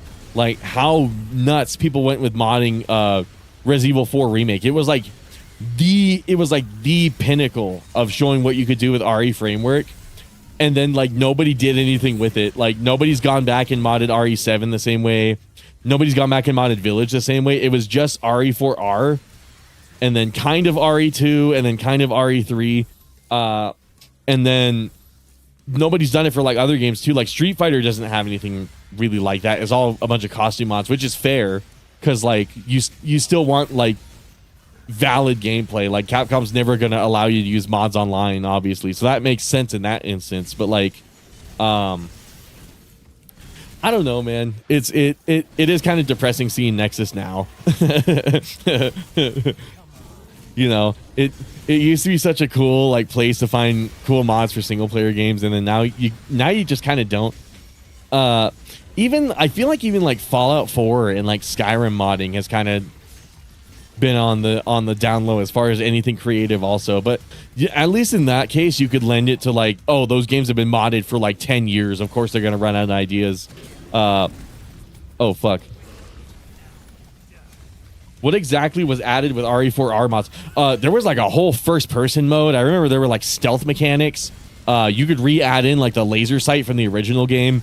I actually made like a whole like playlist of an extra like hardcore hyper realistic playthrough of Resident Evil 4 Remake. I never actually finished the game like that, but one of my most favorite videos, I turned Resident Evil 4 Remake into a Souls-like game. Basically, I like implemented a bunch of rules and then installed a bunch of mods, and I just melee combat the entire game. And the craziest fucking part, not the worst part, the craziest fucking part was it still worked.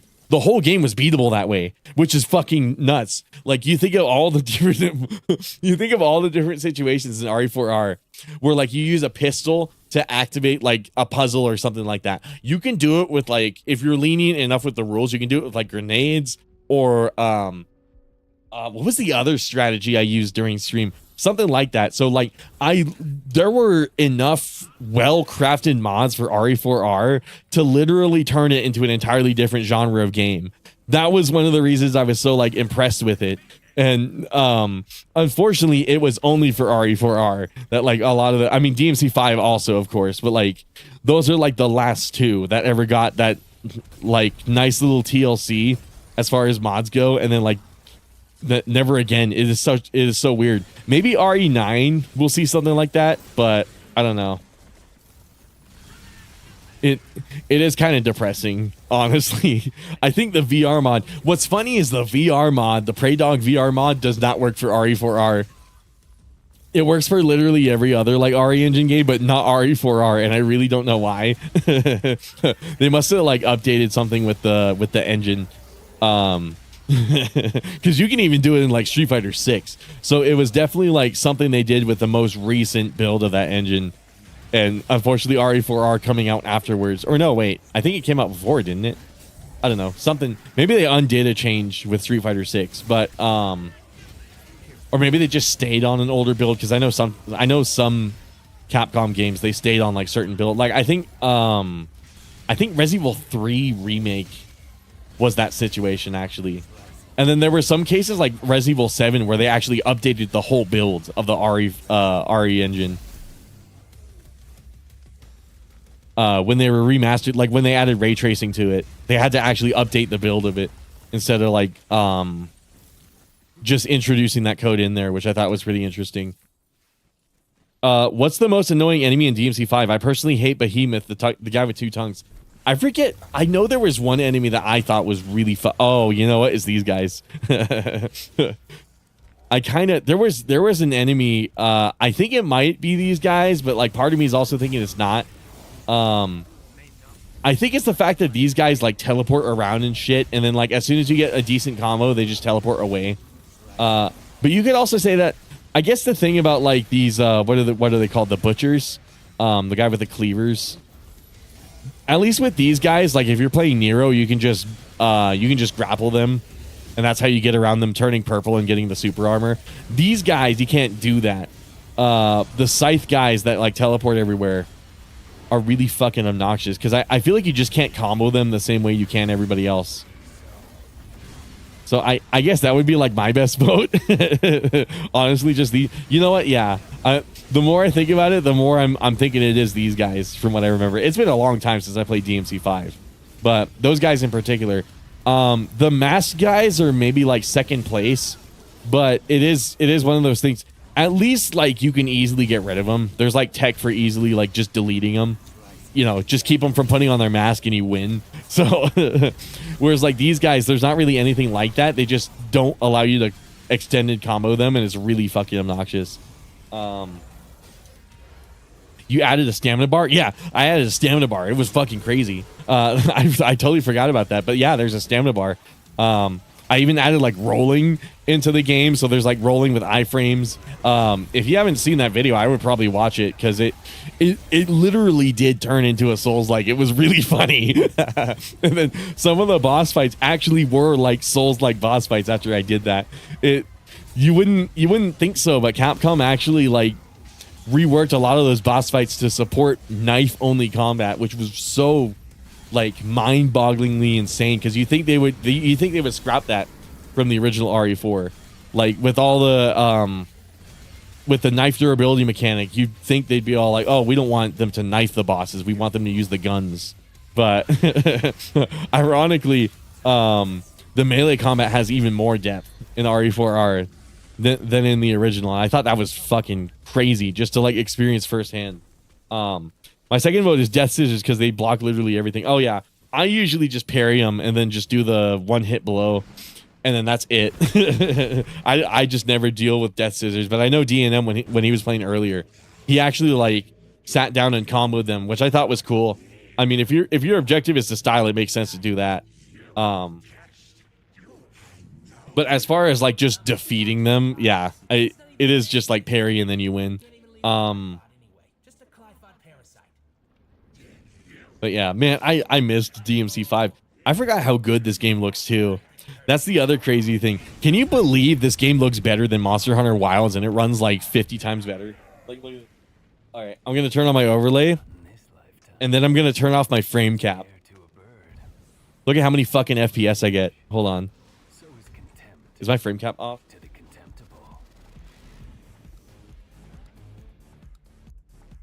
There we go. Okay, I just had to get in game. Okay, hold on. I know I posted a screenshot of it on Discord. Resident Evil has always had knife-only runs. Yeah, but you think with the knife durability mechanic, that would not be possible. That's basically what I was saying. You'd think with that mechanic, it would literally be impossible. But the cool thing is, it's still there. But look at this shit. Same fucking game engine. It's a better looking game than Wilds, and like 312 FPS. It's like, what the fuck, dude? Like, what is this shit? What a shit show, dude. What a fucking shit show.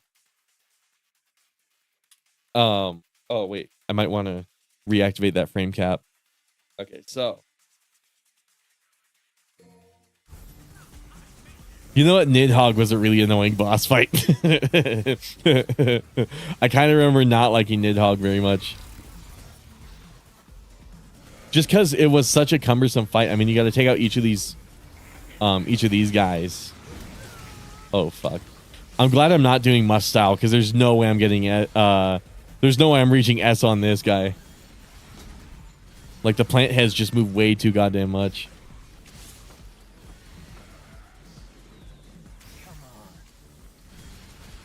Okay, come on, get him. Get him, guys. Okay, cool. There's that.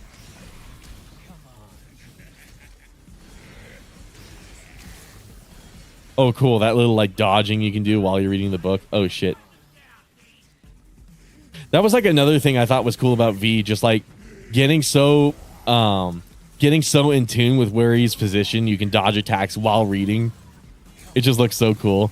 Oh, shit.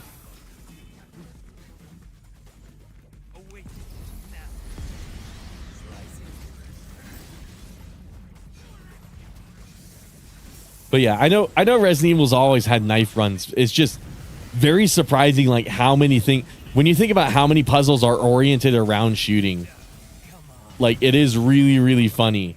The other thing about Resident Evil 4 Remake is I explicitly remember when they were hyping up the game, like when they announced it and were talking about it on what was it, like GameSpot.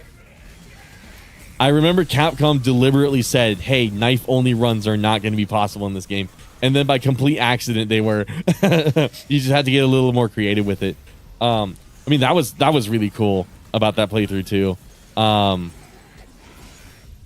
kind of wish the IRL, like, real-life playthrough of RE4 worked out better, but it was just too ridiculously hard.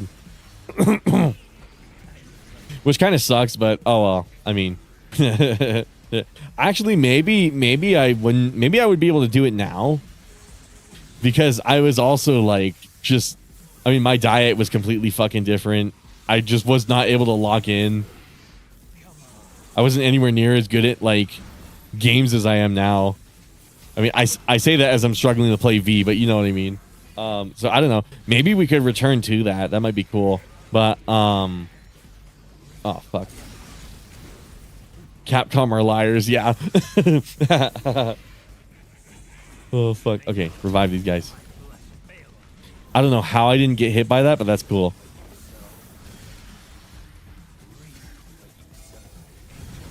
Get him. Get him, dude.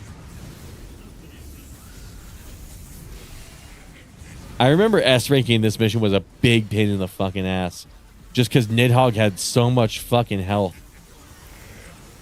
And, like, the problem is V doesn't have the same amount of DPS as Nero. Like, Nero has way more DPS. And then even, like, compared to Dante, like, Dante's whole thing is he does less damage, but, like, he has more combo game. So, like, that's what makes up for it. V is, like, I really do not know how you're supposed to get higher DPS with him.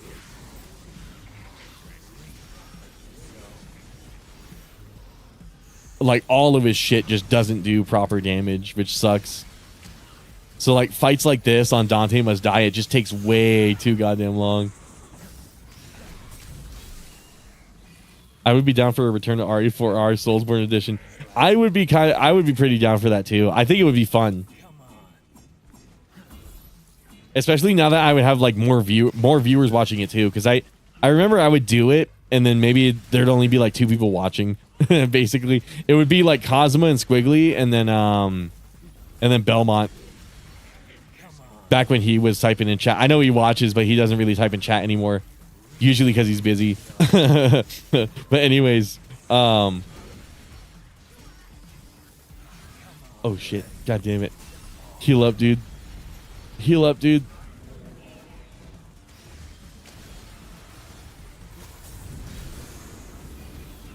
Back in DMC, I know, right? Hell yeah, dude. Yeah, God of War was taking too long. That DMC marathon, the idea was, like, I would be playing those games across the span of, like, a few months.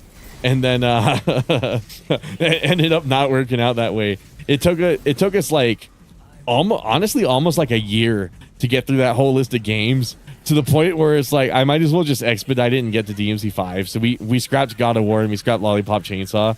But oh well. I'll probably just save those for member streams.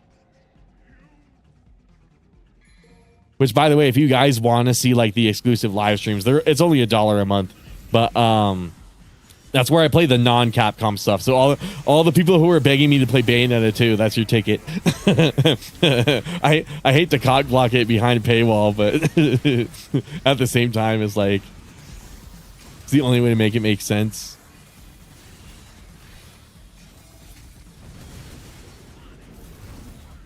Okay, there we go. It's the only way to make it like financially viable to play a game like Bayonetta 2. Because when I'm playing just like the lowdown on like why I only play Capcom stuff.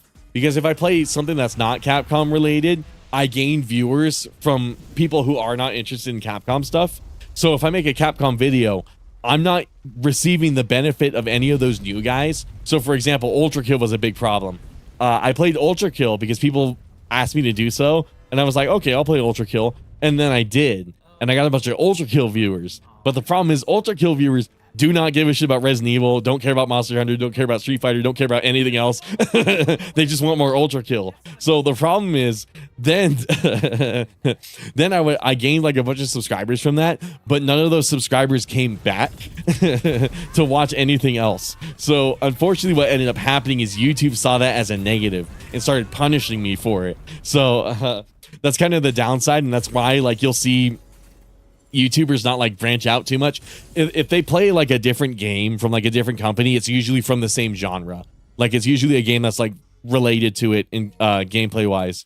I never saw Jungo do anything, but sure, he's stylish. Anyways, that's kind of the reason why I gotta cock block it behind a member stream, because at least like if I play like Bayonetta 2, I'm not going to get like a shitload of like Bayonetta fans who only want to be there for Bayonetta. And then it's also more financially viable to do that because I'm not missing out on like ad revenue on those streams because people paid to get those streams anyways. I make the same amount. So it's a way to do streams like that without harming myself by accident. My issue with V is latency. The familiars aren't snappy enough to reset of your position too often. Oh yeah, that's true. They are too slow. And like D&M's got a really good point. They are too fucking slow. So like there's none of that intuitiveness that you have with Dante and Nero. Dante and Nero stuff is super easily cancelable. So you can actually squeeze in a bunch of, that's kind of how you raise the DPS. You just do more moves in the same amount of time. So I just like 3D hack and slashes without stamina bars. Yeah. And I mean, that's kind of the thing, but like, simultaneously I'll also get people asking me what was another popular one. Like people would always ask me to play like Ultra Kill was like the biggest one. I kind of regret playing Ultra Kill, I'm not gonna lie. Not playing the game but like playing it on stream really set me back, because like the number of people who came, like the number of live viewers and subscribers from that who came and then just completely fucked off the second I stopped playing Ultra Kill really hurt me. Like YouTube stopped recommending my videos and shit. It was like an uphill battle to get back to like somewhat relevancy. So that's why I kind of have to like wall it off like that. I'm trying to, there was like another game that's like a really popular thing people oh my god, yeah, it's usually like the meme game like Repo, shit like that. People are like, oh, you should play Repo, or oh, you should play like GTA, and I'm like, I got no reservations against playing those, but I'm definitely not gonna play them like as like part of my main repertoire, unfortunately. And that's just due to the way that YouTube works. It's not like any harsh feelings or anything like that. It's just the sad reality. But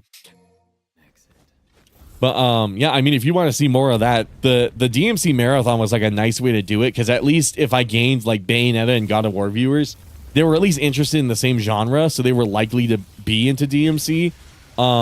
Same sort of thing with Silent Hill. A lot of people who play Silent Hill also play Resident Evil, so it made sense in that sense. Like if it's something like that, it makes sense. Now for a game like Heavy Rain, I'm really glad I did that as a member stream, because there's no way in hell like anybody who's interested in Heavy Rain would simultaneously be interested in all the other games I play. Heavy Rain's a really good game, but it's like a completely different genre. and like it's a completely different beast. That was like a popular one. So it gave me an avenue to play that without, like I said, like harming myself. So allowing me to keep like some semblance of a career on YouTube. I mean, granted, I have a much better and bigger career IRL. That's kind of more important to me. So if the YouTube like fucks off and like dies or whatever, it's not going to be the biggest deal in the world. But like, I still would like to do this. You know what I mean?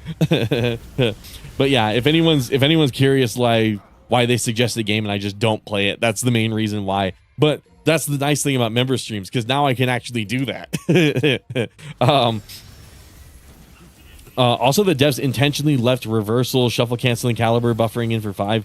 For the most part, those texts came from 4. Yeah, because I know there's stuff they did intentionally remove. Like I think it was inertia was a big one, right? Don't know if they were intentionally implemented in 4 TV. I think a lot of the tech in 4 was by accident. I'm pretty sure. I wouldn't be surprised. Heavy Rain is a meme. I mean, it's a meme, but it's also a genuinely really good game. I actually really enjoyed it like a lot. Hold on, what time is it? Okay, we got like an hour. Just checking how long I got, making sure we're doing like decent progress. Shit. Dude, V on DMD is such a painful experience when you don't know how to style with them. This is more motivation for me to learn how to do it, because goddamn, this is taking so long. Holy shit. I remember this was very painful when I was trying to get that all S rank on every mission in every difficulty. I remember the V missions pissed me off the most because they just took so long. Like, so goddamn long. And now I'm kind of reliving that experience and I'm like, fuck, dude. Okay, come on, get out of the way. And this is why I think like V mains are the secret like OP players, because they had to tolerate shit like this while they were learning. You know, like learning Dante and Nero, it's challenging. Like there's a slope to it, but V is an uphill battle. V is like nonstop, like motivation to stop doing it, and those people power through it. It takes some fucking balls to like play V, honestly. All of the Tekken 4 outside of inertia was an accident. Oh, wait, inertia was intentional? Oh yeah, because that was a DMC3 thing, wasn't it? Inertia and reversals proper were in the game's code. They cut those from reactions by players. Oh, okay. From the demo of 5. That's right. I totally forgot about that.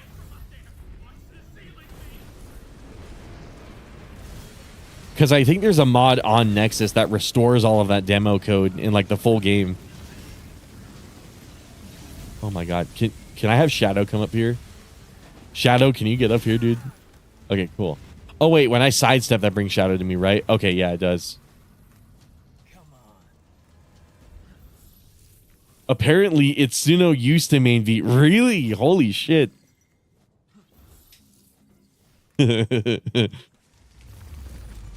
Itsuno had the Discord tech.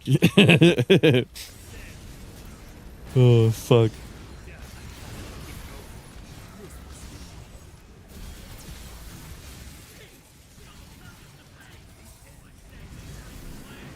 Anecdotal, don't know if that's true, TBH. Honestly, there's a lot of stuff I hear, like rumor-wise about games that, hilariously enough, do seem very true. Like, I don't believe it when I first hear it. Like the whole Hideo Kojima, like Konami filter, right?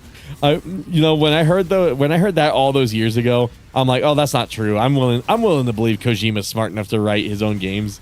And then I played Death Stranding, which was like another request from what I remember. Then I played Death Stranding, and I realized, holy shit, that rumor, it might have been fucking true. And the only reason I know it's true is because Sony does not have a Konami filter. It's because he's working with a different company that has a lot more faith in him than Konami does. And like it kind of recontextualizes the whole like MGS5 fiasco. I mean, obviously that whole situation was avoidable and it was stupid on both like Konami and Kojima's part. But on the other hand, it's like it kind of explains why Konami is so like passive aggressive to Kojima, because like if he needed like what he fucking wrote to be filtered, imagine like all of his like game design ideas and shit like that too. He probably did have some actually genuinely crazy fucking shit that was like so unrealistic that Konami had to put like a stop to it. Because like, then you look at some of the shit that's in like Death Stranding, and I mean it was good, it was executed really well, but it's one of those things where it's like the whole like pissing mechanic, for example. I feel like Konami would have shut that shit down right away. It's like, okay, you can have it in cutscenes, it can be like an emotional thing, but you can't make it a game mechanic, Kojima, like shit like that. Okay, hold on. I don't know. So I am willing to believe like that. I am willing to believe that like Itsuno mains V, because honestly, I can kind of see it. Okay, this was something really cool. I didn't discover this until like years after I played the game, but apparently you could just burst through that if you have Nightmare. About Itsuno. Thoughts on playing Lost Planet 1? It's Capcom. There's so many like Capcom IPs I want to get around to, like Bionic Commando. That's probably what Thursday is going to turn into. Like, we stopped playing Ace Attorney because it became so unproductive. It was basically a glorified chatting stream. We're going to be playing Okami next. I am thinking like Lost Planet or Bionic Commando is probably going to come after that. I want to play like all the obscure shit. Especially like the arcade games, because there's so many like Capcom arcade games that I didn't even fucking know existed. Shit like that. So at some point I do it. If I do, it's probably going to be on Thursday. But I also really want to finish Okami. Okami is the longest Let's Play series I've ever had on this channel. It was the very first one. And I think there's one stream, and then that's it. I promised to play more of it, and then I just did not because I hated live streaming back then. Holy shit. Kojima did indeed want the fight to end. Want the fight with the end to last like oh yeah, that's true. Yeah, he wanted the end fight to actually non-ironically be a week long. And the funny thing is he kind of got what he wanted, because if you watch the Dark Side Phil playthrough of MGS3 he might as well have fought that guy for a week. So what Kojima wanted accidentally came true, just not in the way he was hoping. It was like a funny monkey's paw wish. Like DSP would spend multiple episodes fighting the end. Oh my god, that whole like MGS2 like MGS3 saga with Dark Side Phil. I know he's like low hanging fruit, but like I cannot get over how fucking funny those Metal Gear playthroughs are. Oh my god.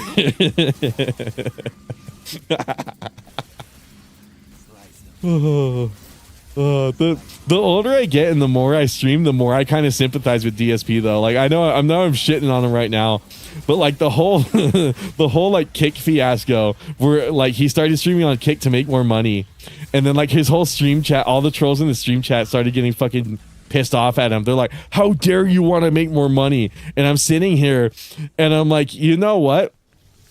The guy sits there and plays. I don't care that he plays them very poorly. I don't care that his commentary is not that interesting. I don't care about any of that honestly kind of superficial stuff. I've kind of grown to like admire the fact that he does not enjoy playing video games, but for some reason still streams video games. I think is worth him making at least a tiny bit more money. You know what I mean? The more I do this, the more I just kind of sympathize with the guy. I mean, obviously he's not good at what he does, and he could stand to be a lot better at it. He could stand to be more entertaining, but on the other hand, it's like, I don't know, when you've done it as long as him, fuck, how do I want to say it? Well, I think part of it is like, does Darkseid Phil deserve to be paid more? I don't know. I don't know. I don't think he's in. One part of me is like, he's not entertaining enough to demand more money, but he's not demanding more money. He's just moving to a platform where the same amount of followers and the same amount of viewers will make him more. I guess that's the distinction. If DSP was begging for more money, That's the part I don't like, because he's not more entertaining in return for it. You're not getting more out of giving him more. Whereas like on Kick, if he just gets everybody to move over to Kick, like from YouTube to Kick, like it's the same amount of viewers, same amount of the structure of the stream and everything, it's still roughly the same. But it's very reasonable to want to make more money out of doing roughly the same job. And if all it takes is moving to a different platform, then fine, whatever. You know, if he wants to stream that way, then that's cool. You know, whatever he wants to do, he's his boss. That's the way he wants to run his business. But I think another part of it is like a societal thing. Honestly, for so many years, wanting more money has become such a taboo and evil thing for some fucking reason. And like now that like I think part of the reason I sympathize with him is all the inflation shit now. Like back when I originally was hating on him, you know, the inflation wasn't that bad. Like 10K a month was like grossly excessive amounts of money to make playing video games the way that he does it. So like it was kind of offensive back then. But nowadays it's like with the rate that everything's going, you need to make 10K to fucking survive in this world. So I kind of can't help but like agree with them. It's a weird situation. DSP ain't hurting no one. He's just jerking it, you know, exactly. He's just jerking off. And I've kind of grown to just envy that. Like the guy's not doing something he likes. So I feel kind of bad. You can tell he wants to do something else. You can tell he wants to talk about like WWE and shit like that. He just can't. He's working. He's playing the hand that he's been dealt, that he created for himself. So I don't know. Perfect analogy, Penne. DSP will outlive us all. He is the cockroach. He is the cockroach of Let's Plays. Oh, fuck. But again, there's something to admire about it. Like, as much as you can criticize about him, you know what? The fact that he's somehow still fucking going. And the fact that he's got the right mentality, he's got the right mindset. You should constantly be thinking of how can I make more money. That's the only way to like, that's the only way to fucking do it, is what I'm starting to realize. You have to constantly think about how to make more money. You can't do anything for free. And it was very naive of me to have that belief. So, so like I kind of start to fucking get DSP now. On the other hand, what was I gonna say? Something, and also, you know what's helping me like, take his side? The fact that DSP trolls are such limp-wristed bitches now. All they do is super chat him and call his wife fat. That's all they do. It used to be back then, back in like the era when I was like really into the DSP like trolling and shit. Back then you actually trolled the guy. You emailed him and tried to like offer to because DSP has a problem with like collecting shit. You could offer like him to buy your like all your DC statues and like Marvel statues and stuff like that, all your collector's items. For some reason he would always try to buy them off of you. And then like you could just leave them on red, or like be all like, okay, we're gonna meet here and that's where we're gonna do the sale. You can make a Craigslist ad for him, and then like he'll actually show up. It'll be like Chris Chan trolling. He'll actually show up and then he'll come back and talk about it in like the next stream or like the next video VOD, and he'll be all like, well, I was supposed to meet with these guys and like they weren't there, and like you just see him get mad on camera. And it's like now it's such petty, stupid, like fucking kindergarten bullshit of like name calling. Like it used to take effort to actually troll people on the internet. Now people don't do that anymore. It's just calling people fucking stupid. And it's like there used to be like a creative game to it. You know what I mean? There used to be like actual talent and finesse associated with trolling, and now it's just you say something and then leave, and then you give the guy you think doesn't deserve to make money on the internet, you give him money to do it. That's the funniest part. Like you're enabling the fucking behavior that you don't like. So I don't know. That's I'm not articulating this in a good way. I'm pretty sure like I'm not doing a good job explaining my position on this, but like In the years since then, it's just been one of those things where it's like, you know what? I'm on his fucking side, dude. I don't think it's a bad thing that he wants to make more money. I think everybody should want to make more money with the way inflation's going, dude. I think everybody's got to do it. I have packed up on when I watch the more recent DSP stuff in regards to games. He doesn't seem like he fucks with games as much. Yeah, and it's kind of sad too, because part of me wants to see him like part of me wants to see him enjoy video games, because like, what's the point of streaming it? But on the other hand, it's like, I don't know. I mean, he could talk about WWE while playing video game. The problem is his chat. If you ever see DSP's whales in chat, they ask a lot of really weird and stupid questions. They do not want to talk about WWE. They want to talk about like weird, like scat fetish stuff. So it's like he honestly can't, because if he talks about WWE, then his whales can't get in on the conversation, and they're the one giving him like his 10K a month. So it's like, he really is in a bad situation. But like, I'm very much with Cosma. I can't follow the new DSP stuff anymore, because it's just really stupid fucking shit. I'm all for the glory days of Dark Side Phil, spending multiple fucking videos finding the end, and like, where are my rations? Like shit like that. Oh fuck. Well, I don't know, it's whatever. And you know what, the other thing that has me sympathizing a little more with DSP, the fact that he's just XQC and fucking like Asmongold are basically the exact same fucking thing, but somehow they have more viewers and don't get the same criticism. It's so weird, right? Like, Asmongold doesn't fucking play games. XQC barely plays games anymore. It's like they just sit there and like just fucking collect money. So it's like, you can't feel bad for DSP doing the same thing, because at least he's playing the fucking game. The other guys aren't even doing that. So it's like one of those things where it's like, the modern atmosphere of streaming has somehow made DSP enviable. That's how insanely fucked up it's gotten. I kind of like it. It's hilarious that things worked out that way, but it's kind of like I was saying with the RE4 modding thing. It's depressing, but it's also simultaneously really, really fucking funny. That it just turned into that. Gotta go, boys. See you around. Thank you so much for stopping by, DNM. But does DSP make more money outside of moving to Kick? Does he make more money outside of moving to Kick? I think he's losing members and followers. Last time I checked was maybe like 2 years ago. The last like modern DSP thing I did, paid attention to, was actually the Side Scrollers interview, all those years ago, because they didn't hold back. Like with the quartering, it was just that. If you guys have seen the quartering, it's your, if you guys haven't seen the quartering, it's your regular like bread tube fucking bullshit. Stupid like political fucking like pronouns. You know the pronouns guy? Quartering's kind of like that. Fucking pronouns, fucking gender ambiguity, fucking new California shit. I love that guy. Fucking pronouns.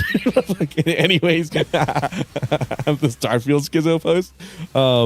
Quartering's kind of in that atmosphere. But anyways, but he's a bitch. He's a total fucking bitch. Like, he most definitely paid DSP to be on there, and he was not allowed to ask any hard hitting questions. Like, it was basically just him dick riding the guy. which sucks. Which really sucks. So I like the Side Scrollers interview a lot more, because they actually delved into like his character, and they actually like collected feedback. They actually collected feedback from like his detractors and stuff, and we're like, are you aware of this? What's your take on this? All of this other stuff. And I thought the Side Scrollers interview, it was a good avenue for us to learn more about him as a person in an interesting way, because the quartering was not interesting. It was just dick riding.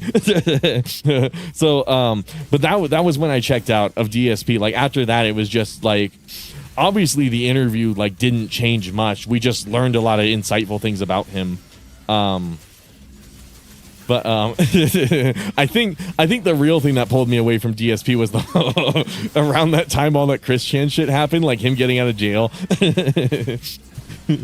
And then like people started doing the DSP. People started doing the same like DSP trolling tactics to Chris Chan. They just like super chat him. Oh, like, why did you fuck your mom? Like stupid shit like that. Why would you give Chris Chan money, by the way? Why would you ever do that? But whatever. Whatever. Oh, fucking, that's my long-winded tangent. That is a damn good comparison, actually. I know, right? the Asmongold and the XQC. I mean, that's the reality of the situation. He's just the proto Asmongold. That's all it is. So like, I don't know, man. If you watch any number of live streams, you start to realize that, or if you do any number of like any amount of live streaming, you start to realize that like DSP isn't doing anything like super bad. He just got extremely lucky, and you kind of envy that about him. If I could sit on my fat ass and collect 10K a month just for like poorly playing video games, that would be fucking awesome. But I can't do that, and I'm kind of glad I can't do that, because I think me having a day job has helped out a lot as far as like developing me as a person, like developing my mindset to be able to work hard and actually like accomplish goals. Whereas like DSP's in limbo. He can't do anything like that. The second DSP stops streaming, he loses like his entire life, basically. Like he can't pay his bills, so that's why he keeps doing it.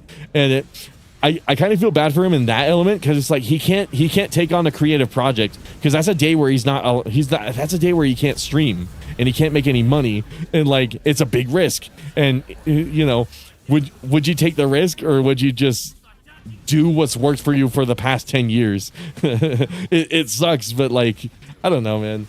It sucks. It sucks, and it's why I feel more bad for him than anything. I would fucking hate to be in his shoes, honestly. I could not fucking fathom being in that situation. But again, it is funny. It is funny at the same time. So I don't know. I think him scamming like his fans in the past and stuff like that, obviously that stuff's not okay, but also like that was 10 years ago. Like, I don't know. But Cosma said it perfectly. Like I just packed up with the new DSP shit. I could not be fucked. I don't know why anyone would still follow that. I don't know how channels like Snort Hogan are still around.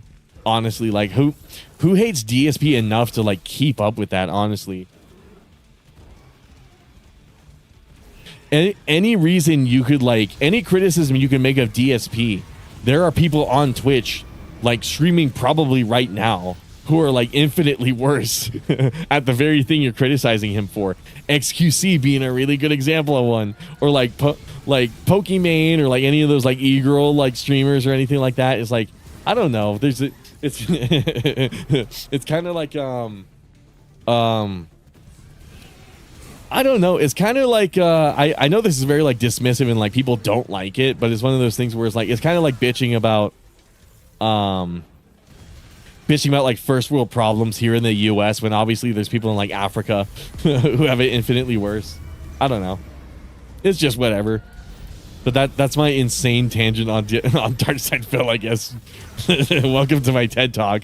Holy shit. I wasn't expecting it to be like that. What the fuck got us on it? I think it was Metal Gear, wasn't it? It was Metal Gear Solid 3. But anyways, Kojima got his wish. I guess that's kind of what I wanted to say. IDK, man, some people super obsessed people on the web for no reason. Honestly, yeah. I think part of it, part of me growing up was like getting rid of all those like hyper obsessions with stuff like that too. I think a lot of the people, I joke all the time about how DMC fans play only one game. I think the reality is the people who are like hyper obsessive about Devil May Cry, not DSP, but Devil May Cry. Similar acronym.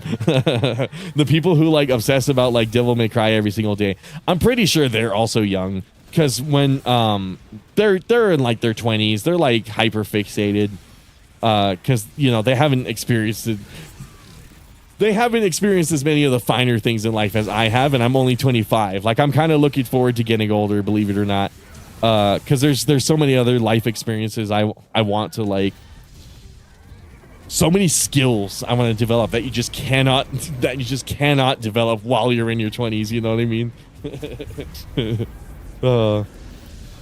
Oh fuck! God damn it! I'm in a bad spot.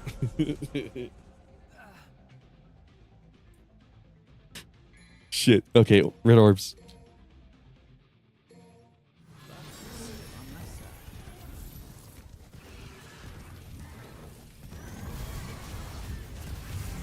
I mean, also as I've gotten older, I've noticed that I just enjoy everything, like just thinking less negatively overall.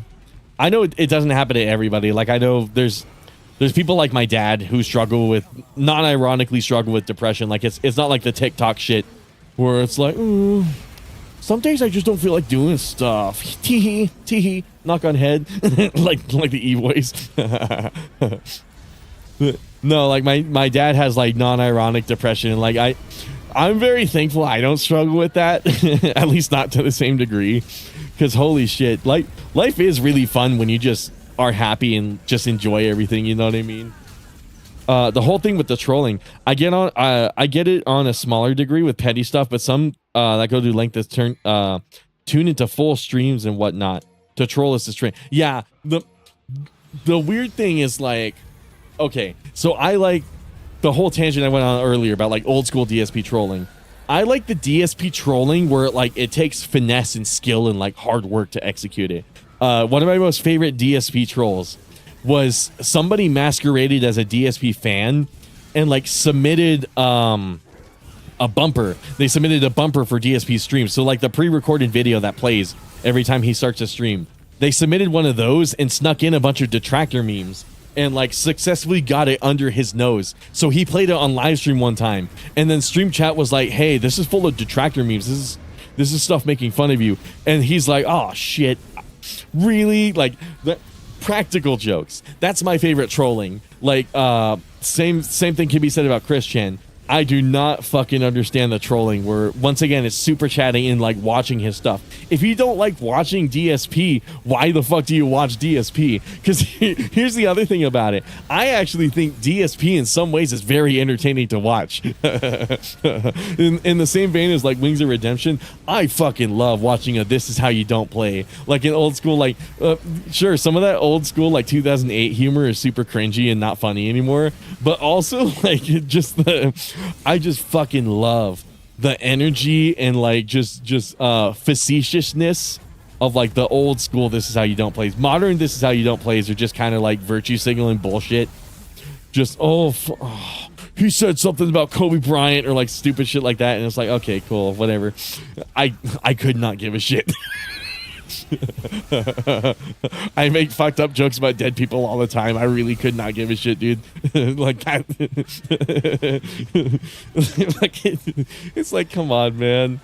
I mean, no joshing on Kobe. I think that it was Kobe who died in that crash, right? I feel so bad for like not knowing this off the top of my head. I'm so sorry, guys. But another part of me is like, you know, no diss on him. That fucking sucks. But also, like, everybody dies, like, someday. Wasn't it, like, last week or something like that? Ozzy Osbourne died, and, like, Hulk Hogan died the day right afterwards. Like, I don't know. It's one of those things where it's like, I've just kind of accepted it's going to happen. It sucks the way it happened to Kobe. But, I don't know. It's whatever. Legends always die. Continuously tune into the stream. Like, oh, my. It's like Cosmo said, the whole like obsession of like watching the entire fucking live stream, I cannot understand. Like, I usually tune in to like small portions of it and just see what he's doing at the moment. And if it's funny, I'll keep watching. If it's not funny, I just tune off. Like, I just could not give a shit to sit there and watch the whole thing and like micro pick out different aspects of it. That's just like like just cherry pick moments from it. I just cannot fucking do that, dude. I really could not bother. I got better shit to do with my time. I don't know, dude. Just the whole like I think the whole like lolcow culture, modern This Is How You Don't Plays are just straight up multi-hour hate vids in comparison to the older ones. Yeah, because the older ones it was actually funny. Like say what you will about like how like shitty those edits are. At least they're edited. Like the other thing about like modern day This Is How You Don't Plays is like a lot of the time it's just clip after clip after clip after clip, and it's like I kind of miss when they had edits like in between. That kind of stuff. I don't know. Again, it's such a, this is such a bizarre topic that like very few people watching the VOD are gonna even understand. They're gonna be like, who the fuck is Darkside Phil? But like oh god, look at that D rank. What are their odds? We're talking about DSP and I get a D. Anyways. Fucking hold on, let's get some arms. Let's get some arms in here. Cancel Nintendo game arms. That long-witted and potentially troublesome tangent aside, because I'm pretty sure at some point during that I said some stuff that's not going to earn me brownie points. Anyways, I don't care. But fucking like, all of that aside, man, it used to be with lolcow culture. You know, you studied them because they were fascinating people. That's the reason I got into it. Because like Chris Chen, there's no way to make Chris Chen make sense. You know what I mean? Just you listen to that whole tale, you study it like inside and out, trying to like figure it out, put it all together in your brain, and you just fucking can't. It was like a mystery. Whereas like a lot of people use lolcow culture as a way to virtue signal. That shit I fucking hate. For whatever reason, people think somebody has to do something bad in order for you to laugh at them. Honestly, I can laugh at anybody. I mean, I usually don't, because I'm nice to people. But like on the other hand, it's like if you post I don't know, if you post like a video and like you have like City Escape from Sonic the Hedgehog playing, like a rant video about like why fucking Lego City Undercover or some shit is like a terrible fucking game.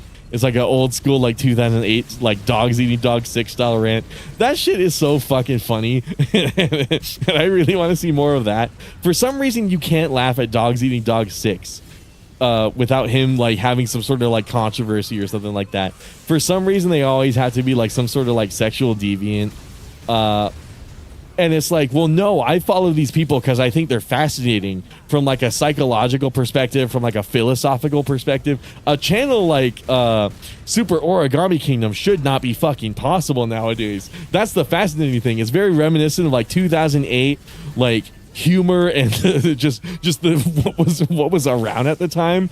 And that's what's so funny to me. It's so impossible for me to wrap my like brain around how that gets views. Like that should not be fucking possible, and that's the fascinating thing about it. But kind of the same thing with Darkside Phil. Honestly, like it's amazing how he still gets views nowadays, just given that he's done the same thing for 10 years. But I don't know. It's why does somebody have to be a bad person for you to laugh at them? Why can't you just laugh at them? You know, why can't we all just grow thicker skin and just like laugh at each other every now and then? You know what I mean? I know there's people who laugh at me, not with me, but at me, and it's like I couldn't give a shit as long as you're laughing, dude. What? Starring me? Holy shit! Some guy's impersonating me, dude.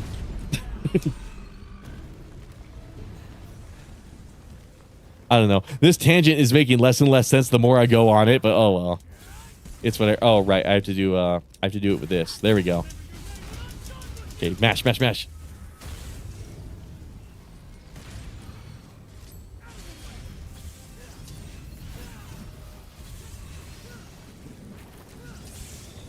Oh shit.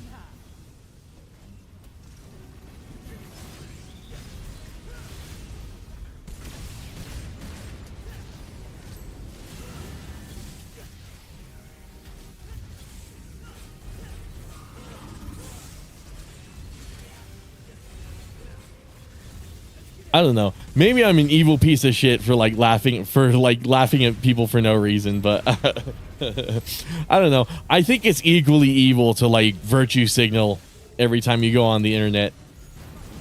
Oh fuck. And that's kind of all like the whole lolcow culture has become.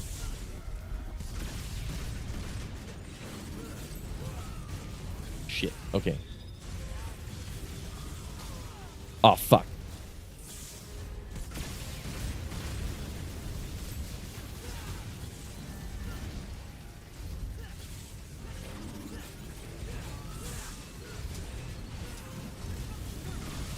Oh, right. I said I meant to go Devil Trigger. Shit, I forgot. I didn't reset the controls. Hold on. That's throwing me off. Okay, hold on. There we go. There we go. I don't know. This stream's kind of winding down anyway, so whatever else I have to say, it's probably not even like there's not really much more I could say on it, honestly. Besides like besides revealing how big an asshole I am, but oh well.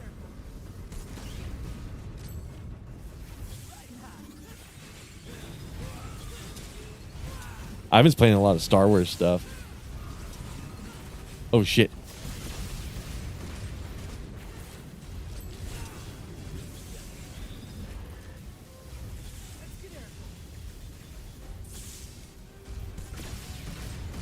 I'm trying to think of like a nice and succinct, like complete way to sum up the whole like rant I did, like the whole like 45-minute rant.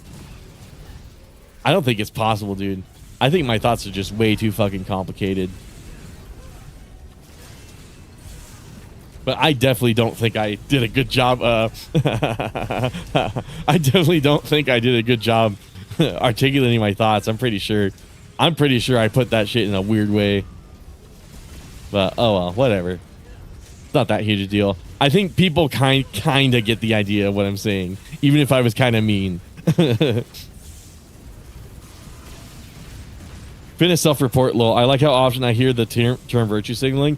I still don't know what it means. So virtue signaling is actually really funny. Virtue signaling is when like you openly state like, oh, this thing is bad, but you yourself are guilty of that thing, which is really fucking funny. Because like, how many times have you seen somebody on Twitter be all like, oh fuck, I can't stand pedophilia, and then like you find their like not safe for work account, and then they're subscribed to like a bunch of lolly shit. Like that's basically virtue signaling at the end of the day. It's just another form of hypocrisy, which is funny. Like how, because I that's also true too. There's so many like lolcow like content creators that like talk about how bad and terrible like Cyrax is, and then you find out they're fucking sexual deviants too. And it's like, okay, well, I'm glad you think Cyrax is a bad person, but now I'm left to believe you're a bad person too.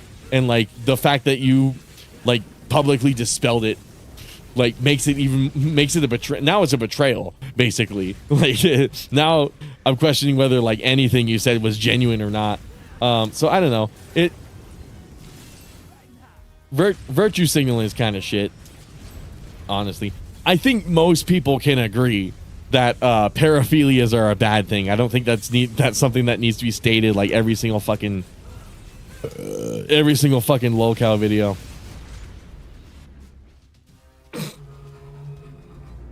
That's just me. I mean, I think it's also just like the whole Gen Z thing. I think Gen Z is scared, and part of me, I'm partially guilty of this. I think Gen Z is scared to watch a video for like the sake of like watching a funny video. I think Gen Z is just scared to laugh at somebody. There always has to be a reason to laugh, when the reality is so multi-layered hypocrisy. I basically, yeah.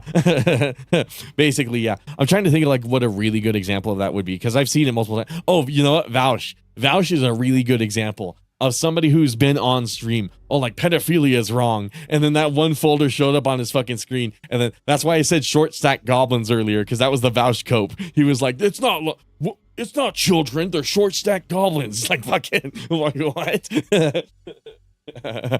So it's one of those things where it's like, I don't know. I can live happily knowing that I don't virtue signal. I mean, there's skeletons in my closet, but there's skeletons in everybody's closet, you know what I mean? And thankfully my skeletons are not sexual deviancy. It's other stuff, but oh well.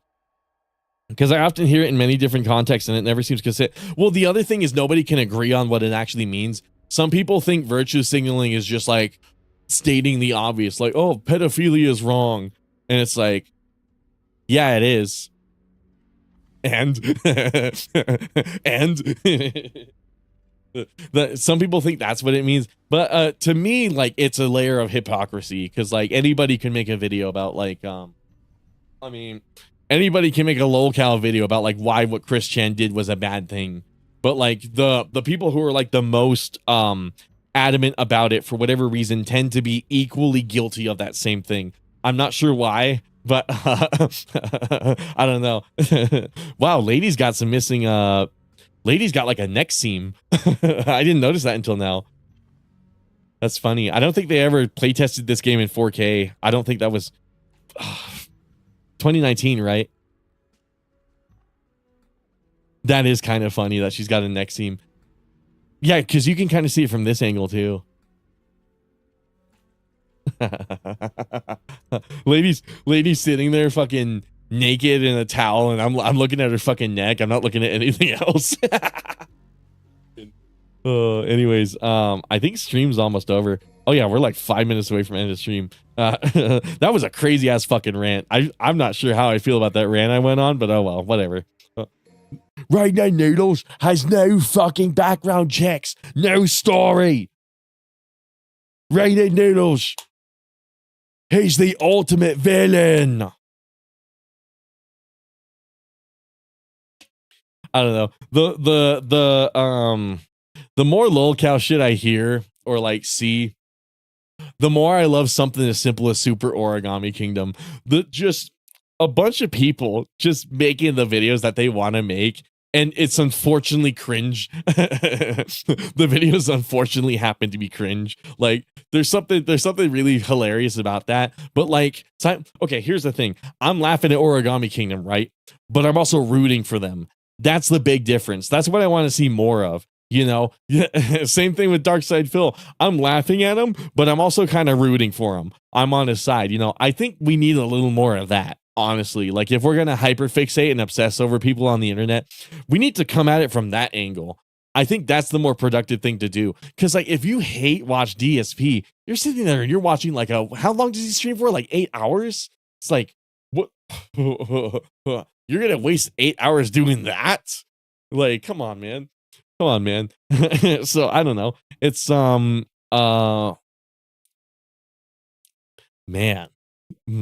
this was not the rant to make during stream, but oh well, whatever. Who gives a shit? That's the other thing too. Is like, who gives a shit? Realistically, I'm surprised there's 10 people watching this. I don't know why you guys are still here, but oh well. How the fuck would I close this off? Like, close any topic like this off? One thing I like about my live streams is, for whatever reason, there's always like a cursed topic that comes up. I kind of dig it though. I kind of dig it.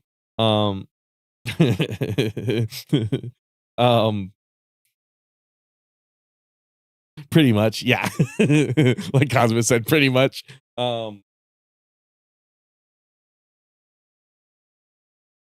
How the fuck do I end a conversation like this? Honestly, I don't know. I think, you know what, I was saying this. Like, I feel like Gen Z feels bad about watching a video with the intention of laughing at it. You know what I mean? Like laughing at what they see. I think they want to watch a video where it's like, oh, this video is developing me philosophically. This video is developing me like more morally right now in this period of development. And it's like, well, I think you're taking YouTube's too seriously, because think about it this way. This platform started as an avenue for people to just create skits or like jokes or stuff like that, or even just to like talk about things that they're passionate about. So like, I don't know, there's nothing wrong with watching those kinds of videos, honestly. For some reason, everybody's under the impression that like every video they watch, there has to be some kind of objective behind it. You can't just watch a video because you enjoy watching videos anymore. At least that's kind of the way I interpret it. I know people in chat are going to feel differently, but I don't know. I think a lot of it is like pseudo intellectualism at the end of the day. I think once we extend, like, mature beyond that point of like, oh, I want to be an intellectual. I want to be a cringy pseudo intellectual. I think once we get past that point and you just learn how to have fun, that's when YouTube gets really fucking good. That's when you hit the gold mines like Super Origami Kingdom, dude. End it with ladies non-existent nip. Non-existent nip. Oh fuck. That is true, isn't it? I think shit, I just have to boot up the game again. I'm too lazy. I'm too lazy to pull up that cutscene. Oh well, whatever. Fucking but yeah, it seems like you guys had a good time, so thank you. For real. I'm glad to be playing DMC 5 again. Like, not ironically, dude, I was such a petty bitch about this. I was like, fuck, I don't want to play more Devil May Cry. I feel like I played so much Devil May Cry, and then like now that I'm back into it, it's like, you know, it is fun to like just sit down and learn the tech. I guess that's the perfect way to put the end of this stream. This stream is partially just me me playing DMC 5 on stream. It's partially me learning to not be so serious about shit. You know what I mean? If there's like a big takeaway from like any of my VODs or any of my streams, just don't take shit so seriously, dude. Life is so much more enjoyable when you don't do that. I'm just joking. Don't do that. Yeah, I won't. I don't think she has nips on her model, does she? I don't think they implemented anything like that, which is good. There's the old saying, if you pull up a model in Blender and there's nipples on it, those nipples are there for somebody. Ain't no telling with YouTube. Yeah, nah, I'm not gonna do that. Don't worry. But yeah, fuck. I mean, any takeaway, dude. I guess this kind of goes into like DMC also. Like, don't take it too seriously, dude. DMC doesn't have to be the only game you play. You know what I mean? You feel free to play other games. Like, honestly, I didn't think I was into RPG. By the way, is my camera oriented properly? Okay, cool. I didn't think I was into RPGs. You know, for so many years, I thought I was turned off from them, and then I played Final Fantasy VII, and it kind of just like opened the floodgates. Then I started playing like Persona 3 and all this other stuff. And it's like, it doesn't hurt to broaden your horizons, and it doesn't hurt to glaze every game you play. You know what I mean? Very rarely do I shit on a game nowadays, and I'm infinitely happier because of it. And that kind of mentality really gets you through life. You know what I mean? You know, it's okay to feel bad. It's okay to feel sad, but I think having the tools to like just see the positive side of everything has greatly benefited me. So if there's anything like I want anybody to take away from anything I ever do in my life, it's just, man, learn to fucking glaze and learn to fucking enjoy. Maximum enjoyment of everything, god damn it. Nah, she don't. Okay. Same with Nico, but funnily enough, R34 gaslit people into thinking she had a Oh, really? It's the fucking MGS5 invisible thing. I can't believe that was Mandela affected into that game. Holy shit. Isn't that fucking cool? Like that's, you know how I was talking about trolling? That's the kind of trolling I want to see more of on the internet. Honestly, we should just Mandela affect a bunch of shit into games just so people can discover that it's not true. That shit's fucking funny.